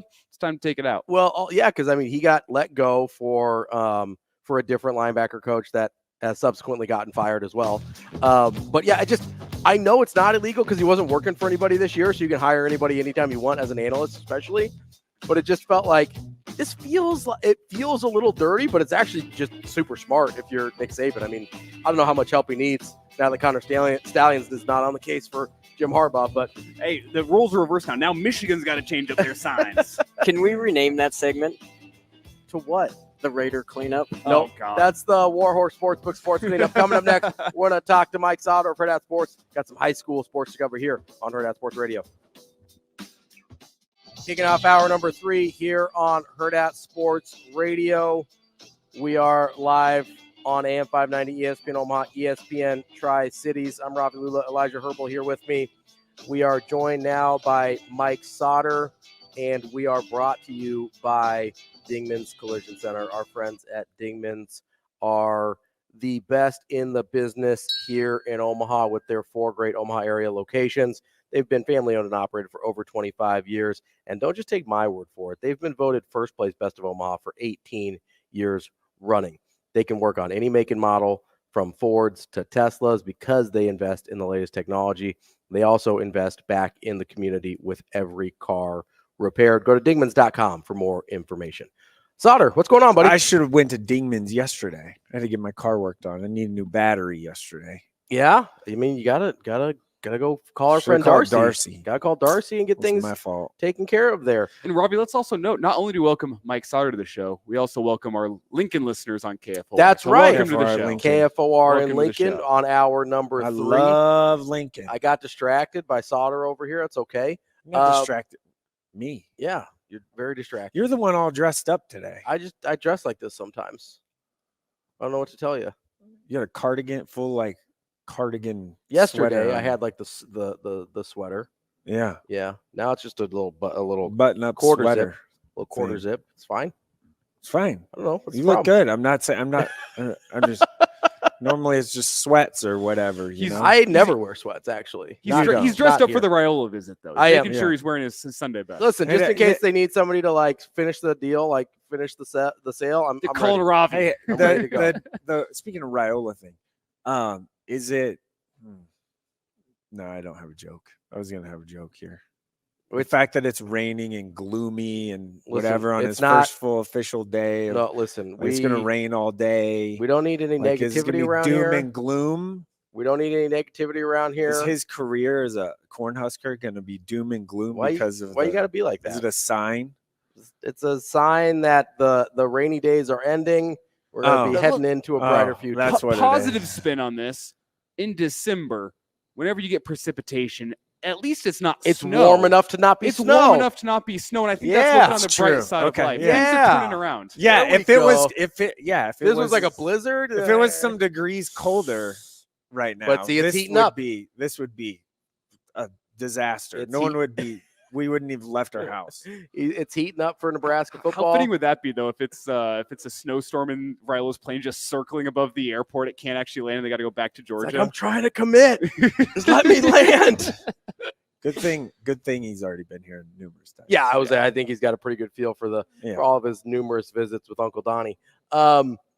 Let's go before we get into high school basketball and stuff like that. I know not a ton of super great games this week, but there has been Not a a ton. well. I'm trying to be generous here. None. I know there's been some really competitive games in weeks past, but before we get to that, you were mentioning off air some Yeah. pretty big gets for UNK. Yeah, on the football UNK. recruiting. As far as commitments are concerned, they got 2 of the best running backs right now. Jamez Ross from Omaha North committed to UNK, and Brady Bosquet committed to UNK, the Elkhorn South running back. So the 2 running backs were in the Class A final, and 2 running backs that were very productive years this year, both committed to Kearney. So Big gets for Kearney. yeah, I think Yeah, so. I think Like, you know, I think they needed to I think they probably needed to get back into in-state recruiting a little bit, if you will. Does Sure. that make sense? Yeah, I think so. Yeah. So I would, Yeah, sorry, Jamez Ross went to West West Side, Side. not North. My bad. Yeah, that's okay. Gosh, wow, I knew that too. I was at North last night, so that's why. It's fine. So I was speaking of recruiting and Nebraska kids. Chase Lofton got another offer this week as well. Mhm. Super highly recruited guy. Yeah. I'm Listen, if on Chase Lofton, Yeah. this is how good like tight ends are in Nebraska so right now. that was my Like follow up question. Yeah, like the position in or the people that they slate to play in that. Yeah. I mean, Miami is coming to Nebraska to take a look at a couple of tight ends. Yes. That's like, what? Out of context, that is hilarious, but yeah, it like, is. you know what Yes. but you know what I'm saying? Like, that's like a lot of people go to Miami to look at like some tight end. Tight end, honestly. like tight end you. Yeah. Miami. Yeah. That's like, Yes. Not the tight end house. that's like different. So, I and was talking about Chase, South Beach. So. yeah. Oh, Taking my talents to South Beach. now I get that. Oh, no, Shane, that's actually pretty good. It was a good That's joke. pretty we good. both missed I it. just, it just went We right just missed past it. my head. Well, you know, the married guys, non-married guy, you know, It it's slid right over this bald head. um No, it's tight ends, Nebraska. Chase Lofton, offer from Miami. That's another offer one from for him. Miami, offer from Texas A&M Yeah, a couple yeah. days ago. Right. So kind of blown up. But I'm going to throw another name in here, and it's a guy that was the Iron Mike's Class C1 tight end. Okay. Is Ryman Ziebert from Platteview. Okay. Just put the tape on, right? He is running away from guys. He's 6'5"-ish. We'll go with roughly 6'5", give or take. Super athletic, can go up and catch it. Runs really well. Miami went and checked him out too when they were here.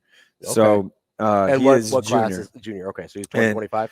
Yeah. So like he's a guy that is gonna get some momentum that people need to maybe start keeping that name in the back of their head. Okay. But Ryman Ziebert from Platteview is yeah, he needs to probably belong in the conversation here. Do you have any theories?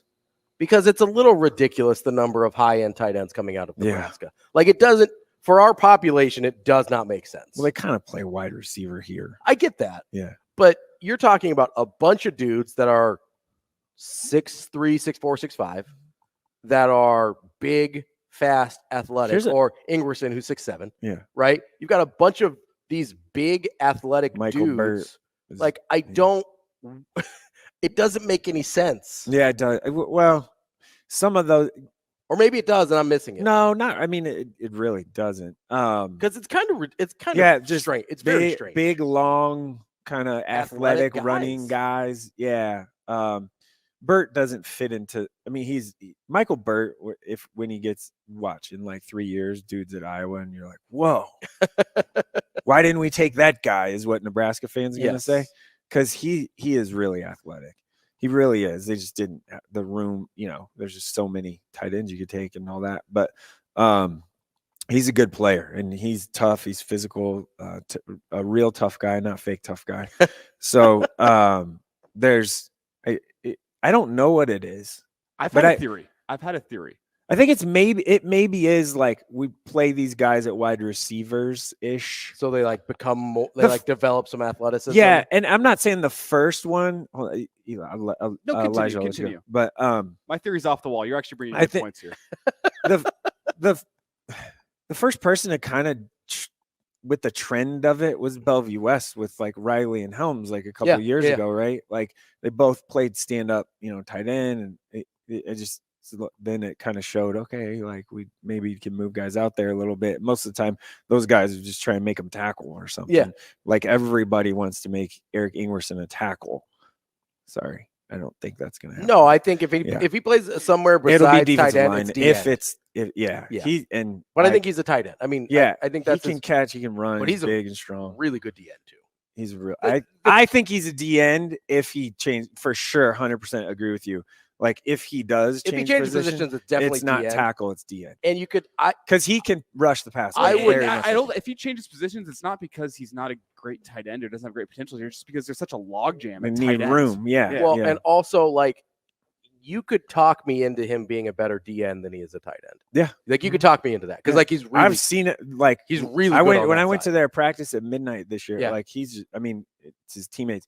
He's disruptive. He's crushing people. Yeah. Like, whoa. Like this is like. I mean, it's 1 a.m. and dude's just killing. Yeah, he brings the chaos hammer on that side of the ball. Which I mean, which kind of I was gonna make a joke. I was like, hey, could we maybe instead of having all these guys be tight ends, like, should we get some edge rushers, please? Like, for the love of God, it's a similar skill set. Like, let's go, or at least a similar size That could happen. You can flip some of these guys over to the other side of the ball. You are, no question. And I even go back to like this 2025 class in state here. Like Christian Jones is a pretty good tight end too. He is. Like he's really good. Everybody kind of looks at him as like a linebacker, but like like he could be one too. If he wasn't so prodigiously viewed as a linebacker, right? He would be in this same category of tight ends. Like if you watched Westside, like dude just running away from he guys. was one of their go-to. I mean, one of their biggest go-to receivers.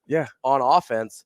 Yeah, you could easily make an argument. Like Christian Jones could definitely play Division I tight end. Yeah, no question. Like there's no doubt at a high level. I have a theory. Okay, so let's hear your off the wall theory. I have ready. a theory here. Maybe whenever you look at these tight ends, long and lanky, and just athletic.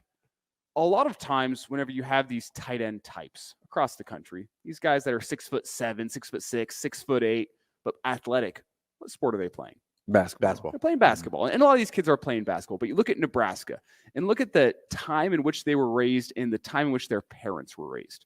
Your parents were watching the golden age of Nebraska football, the 80s, the 90s, even into the early 2000s.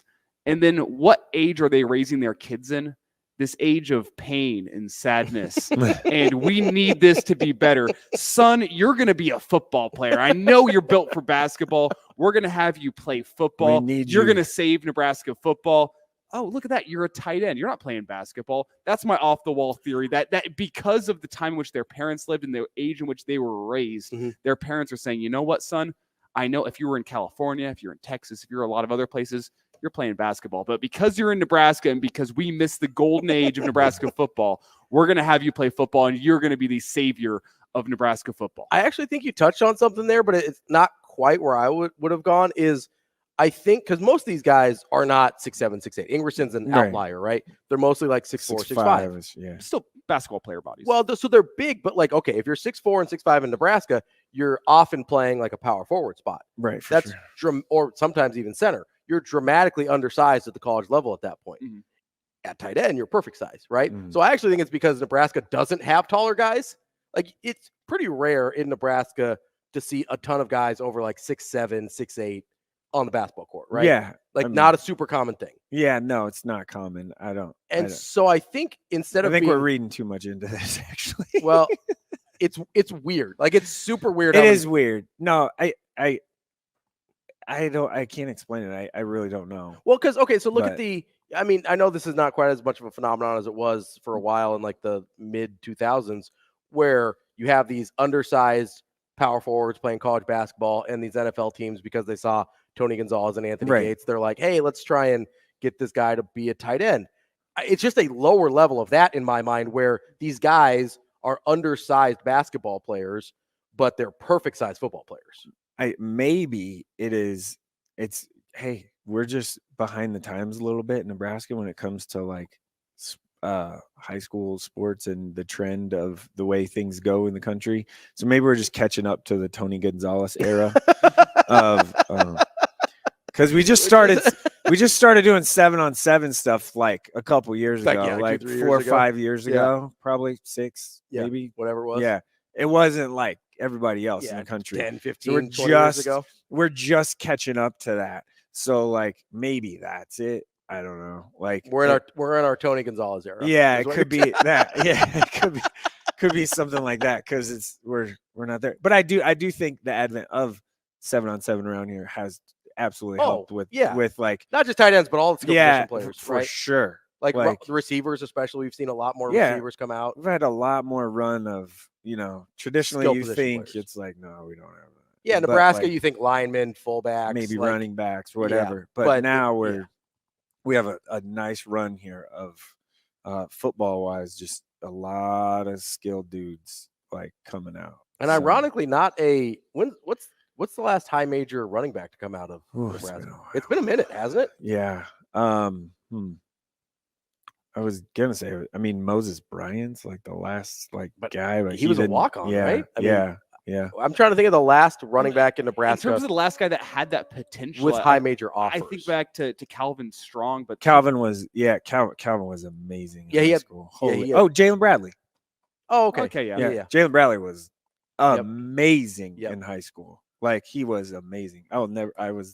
Every time I say Jalen Bradley, I always remember the 400 whatever yard rushing game with like AJ Forbes playing center for them, who actually plays tomorrow against North Dakota State for Montana. Go Grizz. But that game was wild. That was a quarterfinal game against Millard West, and they rushed for like 496 or something. No one will touch that. Yeah, that's an 11-man game. Like that's a big number. It was crazy. I still have the picture of the offensive line. Tyler Sherrill was a tackle for Bellevue West. So even like Jalen Bradley, though, good player, obviously. Right, really, but really, there hasn't been like, I see what you're saying there, but even that, you're not talking about a guy with like multiple Power 5 offers. The way we're talking about wide receivers, tight ends, quarterbacks, guys with multiple Power 5 offers, like Nebraska hasn't had that in a running back in a really long time. I will say, and I will stand by this, based solely on play on the field, take away everything else, Calvin Strong deserved high major offers. Yeah, he was awesome. Yeah, for sure. Awesome. And that is, in my lifetime, he's probably the best high school football player I remember watching during my time. Yeah, he's one of the best ever. Like, that we've ever seen in Nebraska. Yeah, if you had that, I mean, if people want to argue that, they're crazy. I mean, those Omaha North offensive lines back then were also absolute monsters. Yes. He was fantastic. Look, this is the picture right here. See? That night, 496, Bellevue West. Well, you don't think of Bellevue West? Was that 2019? When was that? That was 2017. That was that Forbes junior year or senior year? Malcolm Lee was there, who ended up playing D-end at Iowa Western in Kansas. AJ Forbes was this is a senior year, I believe. So that would have been 18 then? Yeah. Still have that picture because I don't ever want to forget it. It was amazing. Anyway, sorry. No, that's okay. I got distracted by tight ends and then 7-on-7 and then running backs. And Dave on the YouTube said we're all over the place. Dave, let me tell you why we're all over the place this morning, because the high school basketball this week is a little rough. What's the best game this week? Bryan Central tonight. I'll say both those teams a little untested. Bryan, okay. Omaha Bryan versus Omaha at Omaha Central. That's not bad. That's a good game. That's the best game. But it's that and then Cliff. It's the best game. Okay. No question. Okay, so I know there's been, and that gym will be packed. Like it's a rivalry game. If you look back, like Central historically, so Bryan, Galen Gully and those guys, like when Galen played and those guys, like they had good teams and they ran into some really good Central teams in like the Metro Holiday tournaments and stuff like that. So like there's a bit of a rivalry. It's at Central, so the gym's smaller. It'll be pretty packed in there. Like it'll be a big game. And there's a couple of good games tomorrow too. Wouldn't you say? Because you have give me one. Millard West and Gretna could be all right. Could be okay. Could be all right. Yeah, could be okay. Speaking of Millard West girls last night, they won. They were leading 41-8 at halftime. That's good against Elkhorn South, and the Gessert twins had 28 of the 41 in the first half. That's pretty good. Doesn't Prep play someone decent tomorrow too? Prep is Christmas in the Cage tomorrow night. Ooh! And if you've never been to Christmas in the Cage, it is an experience that you should go to. I've only ever been to the Cage once in my life, back when I was in high school in Southeast Winning. I would recommend people, if they're not, don't have holiday parties or going to the Creighton game or whatever tomorrow, go to Creighton Prep tomorrow night. They play Papillion. That's it. Yeah, the Monarchs. Go to Christmas in the Cage tomorrow night. It is awesome. First of all, it's standing room only unless you get there early enough, and it is the student section is fully packed. The whole end zone is packed, like even packed where they're standing above it. And the highlight of it is the biblical characters playing a basketball game against the non-biblical Christmas characters at halftime. Okay. And there's it's skitted out, right? It's a skit. So you have I think it was last year or 2 years ago that I was there. The Grinch come out and stole the ball and stuff so they're how dare he steal the ball from Joseph and Mary? Anyway, so that's but Dave, that's why there's not. Well, that'll be fun to go to. Yeah, as an experience. If you have an experience, they need to. So last week there were some very good games. Was that Miller North Bellevue West was last week? Yeah, there were great games last week. Miller North Bellevue West was last week. Miller North won, and then Westside Gretna was a phenomenal game, like a high school game where both teams shoot over 50%, but Westside shot 60% from the field and from three, which is crazy. Like in high school, yes. And it was back and forth. I watched the stream of it. I mean, it was back and forth. I mean, just you hit a big shot. No, you hit one. No, here you make an off balance three. Everybody hits a big shot. It was such a cleanly played game too. It was amazing. And Westside's really good. I think they're pretty good. Gretna's pretty good. High school basketball this year, the top in A, the top 6, 7, 8, any given night. If they played each other, any given night, they could beat each other. Yeah, let's say a game that flew under the radar with a team that's kind of in the back end of the 6, in my opinion.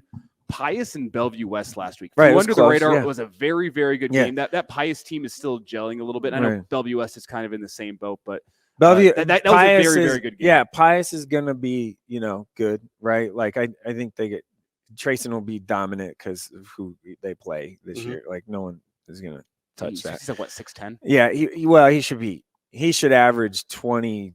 He should average 20 and 14. Yeah. Like, he'll probably end up averaging about like 8, 16 and 9, 10. 9, yeah. Yeah, which is still great, but like he's capable of more.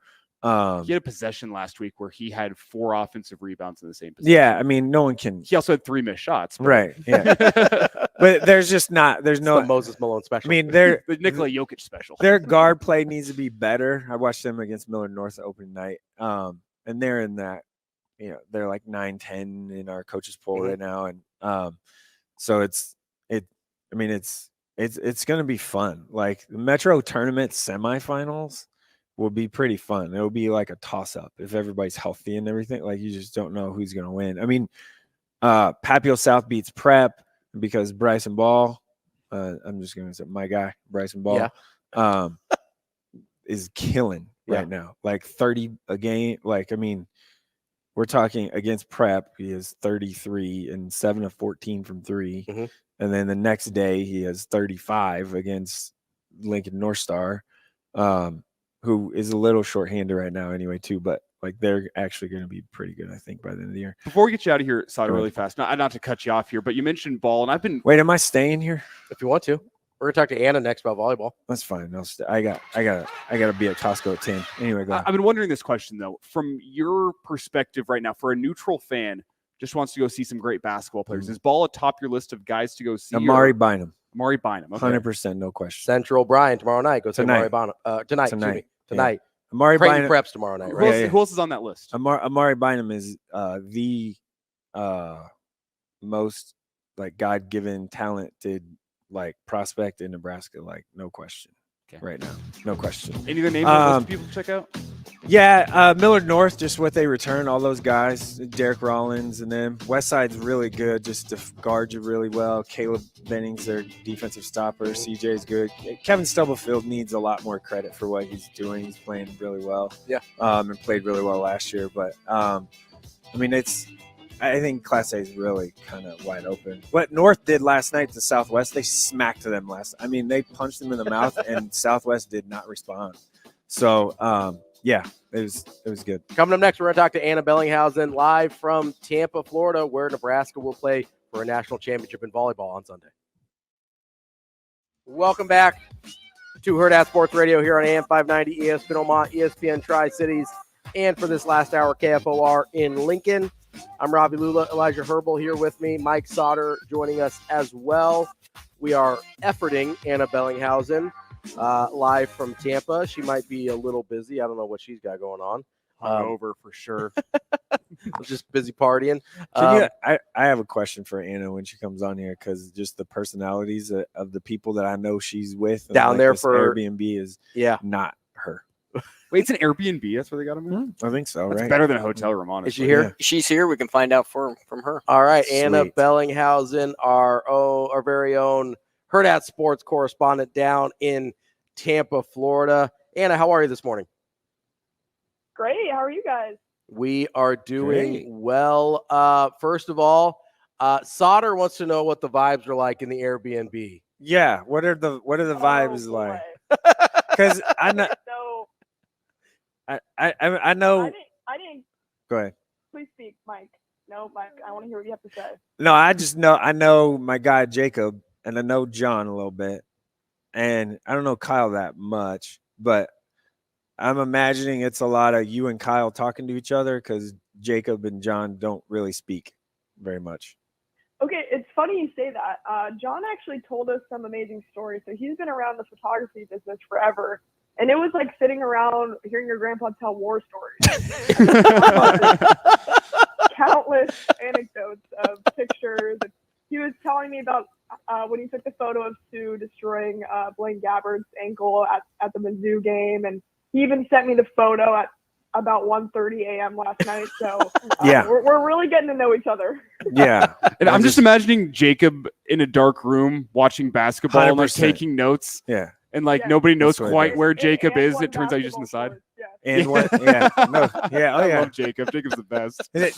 Jacob is, I mean, as someone that has traveled with him and roomed with him. Yeah. I mean, if there's a game, we're not going out to dinner or nothing. Like we're locked in the room and we're putting basketball and we're watching and we're talking about it. And then we're talking about whatever else happened basketball wise while the game that we're watching is happening, you know. Yeah, it's wild. Jacob strikes me as the most low maintenance travel partner ever. Really? Mike doesn't agree. No, he is. He's pretty easygoing. As long as somebody has league pass, he'll be fine. Yeah, or yeah.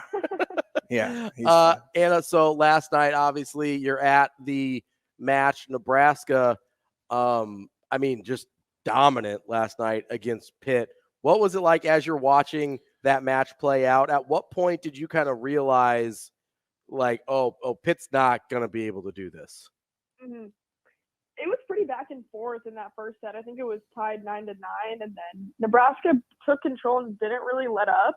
And I think halfway through that first set, and definitely in set 2, you're like, all right, Nebraska's got a control on this thing. And it's really impressive because I didn't think many people thought this would be a 3-set match. I think it was a 4 or 5 in most people's eyes. I thought it was going to be a 5-match set or game, and I thought that as well about the Wisconsin-Texas matchup. So we got some quicker matches, which was a little bit nicer on the schedule because it was a 7 p.m. start here in Tampa, and then the second one was supposed to start around 9:30. So it was a late night no matter what. But yeah, Nebraska sweeping Pitt. After watching the game, obviously not surprising in just the defense, but I mean, it was number 1, number 2 defenses in the nation matching up. And that I think is really impressive that Nebraska handled Pitt so well offensively. And then Becca Alec, man, she just took over that game. And literally you can just see that look in her eyes that she's just not going to lose. And I'm sure you guys saw it on the broadcast too, but she's just so fun to watch. It's Anna Bellinghausen with us here on Hurrdat Sports Radio as we talk Final Four, as she's done in Tampa Bay. And Anna, one of the things that Andy Jackson said post-match was they could really feel it whenever they got their block going in the first set, that the Pitt hitters were kind of feeling them, like a look in their eyes of doubt from the hitters once that block started getting going. And with the young hitters that Pitt had, could you feel that courtside, that the momentum was really taken by that Husker block? Because when you're dealing with inexperience, and maybe that's not the right word to use with Pitt, but there is that element of being there and seeing that now as you're a freshman, you're going up against one of the best blocks you've seen all year. That self-doubt starts to creep in. Yeah, I mean, I remember looking at the Pitt pin hitters' faces, and they were just frustrated. They didn't know how to really work around Nebraska's block. And I mean, I think there was 10 blocks within the first set and a half. So that's a pretty astronomical number right there to have so early against another really good defensive team. But yeah, it was just a lot of frustration in the faces on the Pitt side. And you could tell it was really getting to them mentally because, I mean, there's only so many times in a match that you have, you know, your best swing attempts, and for them to be stuffed by Becca Alec pretty much every time, it's not a good feeling. It's definitely demoralizing. So yeah, I did see the body language from Pitt, and some heads were down, and that's not to say they didn't keep a fight up, but it's still, like you said, Elijah, very, very demoralizing. Anna, I was really interested about the fan sort of experience on the broadcast last night, because it sounded like on television a Nebraska home match, essentially.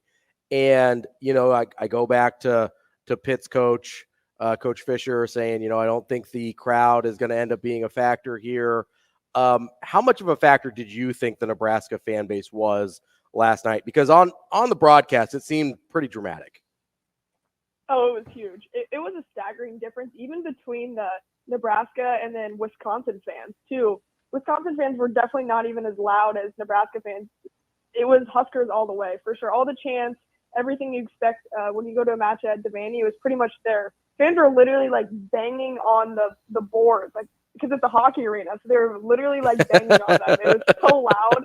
And they were doing it, right behind the pit bench. And Stu was there, so I don't know how you can lose the Stu's at the arena as well. But, no, the atmosphere was amazing for Nebraska, and it definitely probably gave Nebraska a point or two at some points of the match, and definitely confidence. And that was one of the big points I brought up post game in talking to some of the players, was just how much does that actually affect you? And they're saying it gives us so much confidence and just lets us go out there and be free and not be in a hostile environment. And there was a pit section that they had, I would say, probably 100, 200 fans in. But that was, nothing against the thousands that Nebraska brought. Anna, as we move on to the match on Sunday against Texas, did you get to stay and watch the Wisconsin-Texas match? Yes, I did. So as you watch that match, that was a beatdown. Who did you think is the better matchup for Nebraska as you were watching that one? Mm-hmm. Yeah, I said it even pre-Final Four. Texas is the better matchup for Nebraska, but I thought it was really going to be Wisconsin. Obviously, they just didn't have their best night last night, and I'm sure that was very disappointing for Wisconsin in the hopes they had, especially knowing that they were going to face Nebraska, a team that they had beaten this year. But Texas, I mean, man, their outside hitters, Asia O'Neal and Maddie Skinner, are just hands down some of the best hitters in the nation, and they really showed out. And Texas did a great job with the service line too. Just had the fundamentals down. We're kind of just putting on a clinic against Wisconsin, and Badgers just didn't have an answer for Texas. So I would say Texas played their best match of the season last night, and that's dangerous for a Nebraska team. But I also think the Huskers played one of their better matches of the entire season as well. So you kind of have two teams on the up and up, and it's going to be a fun one. Obviously, either Wisconsin or Texas would have been a fun rivalry matchup, but Nebraska-Texas always just seems to mean a little bit more. And I know you're down there to cover, but were you secretly rooting for Nebraska, Wisconsin? A lot of Husker fans, I think, wanted Texas, but to me, it was the poetic justice of Wisconsin being the only team to beat you this year. You leave no doubt if you get a chance against them in the national title game. Yeah, I think I said this before too, but it would have been just a storybook ending to have Nebraska, Wisconsin, just because of the battles we've seen throughout the year. And I mean, one of my favorite moments of the season was the 5-setter in Lincoln, which was amazing when Nebraska was number 2 and Wisconsin was 1. So, yeah, it would have been a fairy tale ending, I think, for it to be Nebraska, Wisconsin, and it would just have to go to 5 sets. But I don't think anyone's upset about getting the Texas matchup. Again, I think it's better for Nebraska, and especially being a team that they haven't seen this season, so maybe they can throw in a little bit more of surprises than they could against Wisconsin, a team that knows them so well. So it would have been fun seeing the Wisconsin matchup, but I think Texas and renewing a little Big 12 rivalry will be pretty fun as well. Can you get a chant started in the arena on Sunday that said there was no seconds on the clock? Yeah, so that's my plan for the mini mic question today. Is was there 1 second left? We'll have to run that by some fans. Hey, find a beach somewhere. We'll look for it. It's kind of cloudy here, Mike. Oh. Jacob won't go. I know that.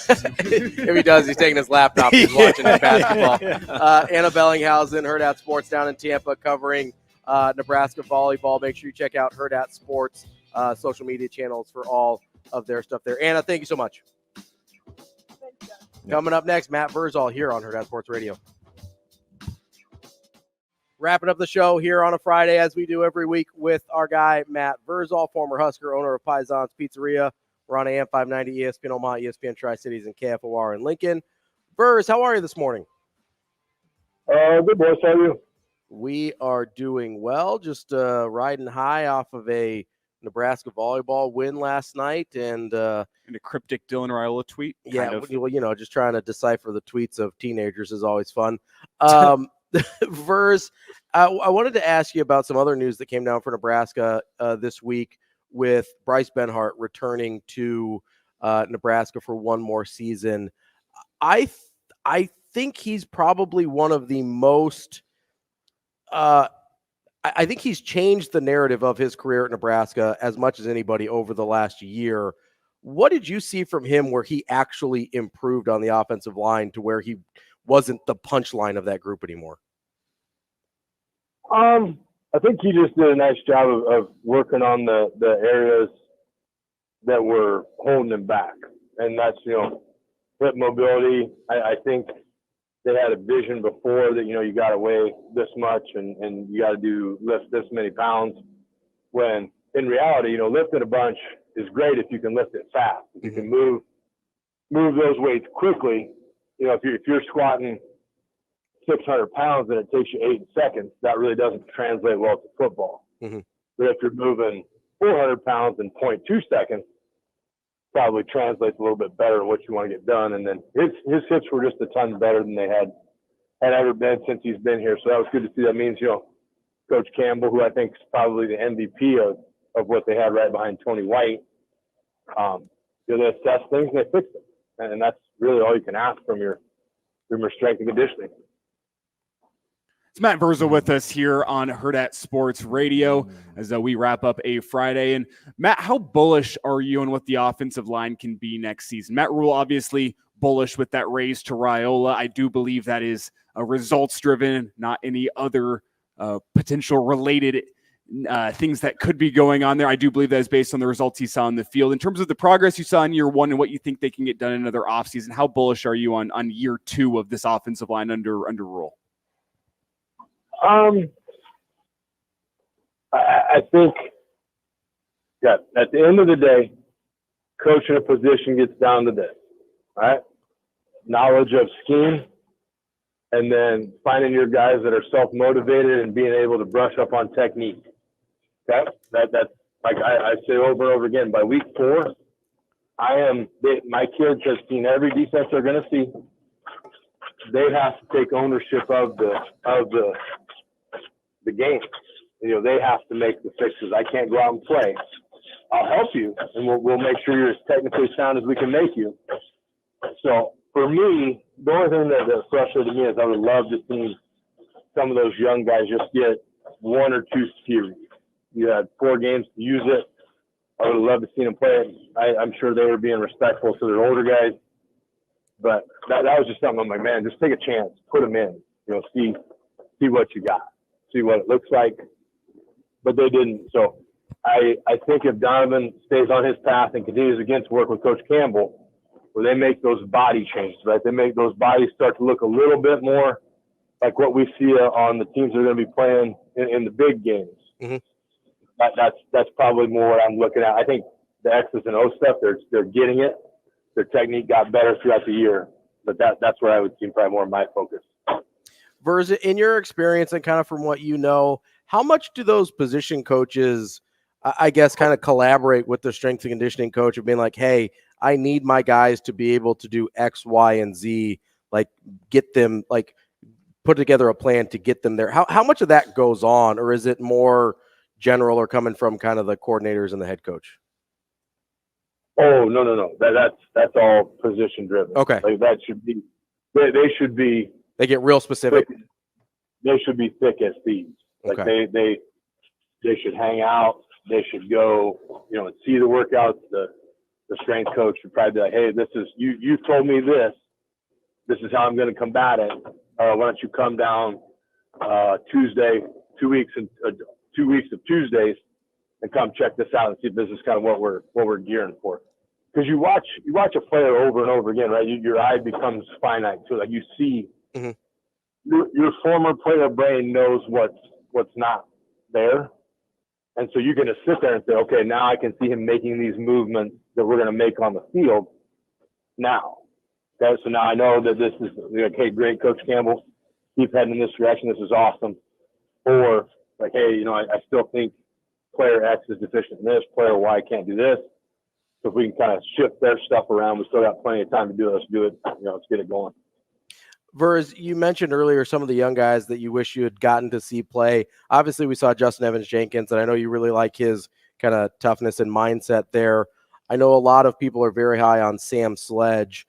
Who of that group that we didn't see play this year are you kind of the most eager to see on the field? Sledge. Yeah. Sledge is an athlete. Okay. Mm-hmm. So all due respect, we've had a run where we've got these guys that they get them almost, they used to, not the current regime. Mm-hmm. Too bulky, too slow-footed, you know, where you're not quick with things. Sam Sledge ain't about that life. Like he's an athlete. Like he started at tight end in high school and begrudgingly moved to the line. But then when he went to the line, listen, man, genetics are genetics. There's sledges that have been great at Nebraska for decades. That isn't by happenstance. That's in their blood. That's what they're built to do, and they do a damn good job of it. So I'm really excited to get the chance to see him. Verz Sautter here. Is Sledge gonna play guard, center? What? Both? Doesn't matter. Doesn't matter. Yeah, in the game would be great. I don't know. Is Ben Scott coming back? Yes. Yeah. So guard. Okay, so I would probably say then for the start of his career, right, you're going to see him at a guard because I think Scott provides you just stability. Mm-hmm. Mm-hmm. You know, he's not flashy. Now, Sledge will probably have reps at center. Mm-hmm. So if something happens to Scott, then Sledge just hops in there and away we go. So that's kind of just a nice cover. Sam Sledge was like the most undervalued, rated, whatever high school football player in Nebraska. It was so bad. Like he's so. I know. Yeah, I cannot disagree with you there. As a Southeast guy, I'll say don't sleep on Gunnar Gatula either. No. I'll sleep on. I will 100%. You can be wrong all you want. There's reasons for that. Are you making pizza right now? Are you making lunch right now? Yeah, we had one of our guys, Chase. He several of the boys are heading skiing after they help us out here with lunch. We got Scott lunch, of course, and so Chaser must have stayed out a little bit too late. Now he did get baptized yesterday, which is pretty cool. I went over and watched that. He was excited about that, so I went and saw that. So I don't know if there was a post-baptism party that you go to. Yeah, you. Get after it, but I'm so confused. fully live the life. But yeah, so Chase isn't here, so we are behind the proverbial 8 ball a little bit. I keep waiting for Damon Benning to show up, but he has yet to show up. You know, I think he needs he's a got job. free time. Matt, can you confirm or deny reports? We have confirmation that Dylan Raiola is wheels up to Lincoln. I believe he's landing at 10:02 at Epley. Can you confirm or deny reports that he's stopping by for lunch? I don't know. The last time I talked to Dom, he said he'd stop in when he was in town. So we'll see. I'll keep him posted if he comes in. He's gonna be pissed though because we're gonna be closed to lunch. Matt Vrzal, the only person in Nebraska who is not bending over backwards for Dylan Raiola this week. I'm apparently. not either, actually. Yeah. Verz. So, what was the feedback on the Iron Mics? The Iron Mics were good. I only got one kid that said I was sleeping on him in a tweet or DM or something. That was it. So you ready for Mike Ditka to sue you? What'd you say? Are you ready for Mike Ditka to sue you? No. Why? Is he going to? Copyright infringement? I don't know. I think we're all right on that one. It did cross my mind actually. So, but no, the Iron Mics, the Mike Sautter All-State team, it was a lot of work. Especially when I was out last week. We'll go air quotes on the out for the entire week last week, if you know what that means. So little dude called you out. Where's he from? Millard West kid. Oh, you made me look through your Twitter? No, I don't want to say his name. No. Only one guy with the sleeping emoji or whatever, and here's my huddle film. which is like, okay, bud. So, yeah, but it's all right. It was. We should do a live breakdown of his huddle film here on the show. Yeah, no. It was good, and thank you and the other coaches for the feedback, because you and I did talk about it, and you gave me a couple names, and I'm like, oh yeah, good job. Got a lot going on, like it's basketball season, like Sautter Christmas time. It is. It is Matt, very much so. Matt, last thought here, 10 seconds. What's the perfect pizza for a national championship Sunday? Cheese. Pizza of champions. Cheese pizza? There we go. Say less. We're going with the basics. What is cheese? The gold standard of pizza. Come on. There we go. The gold standard of pizza, the gold standard of volleyball, hopefully Nebraska on Sunday. Verz, we appreciate your time as always. Have a good weekend, bud. That's Matt Vrzal as we wrap up the week. Thank you to Elijah Herbel. Thank you to Mike Sautter as well. Have a good weekend.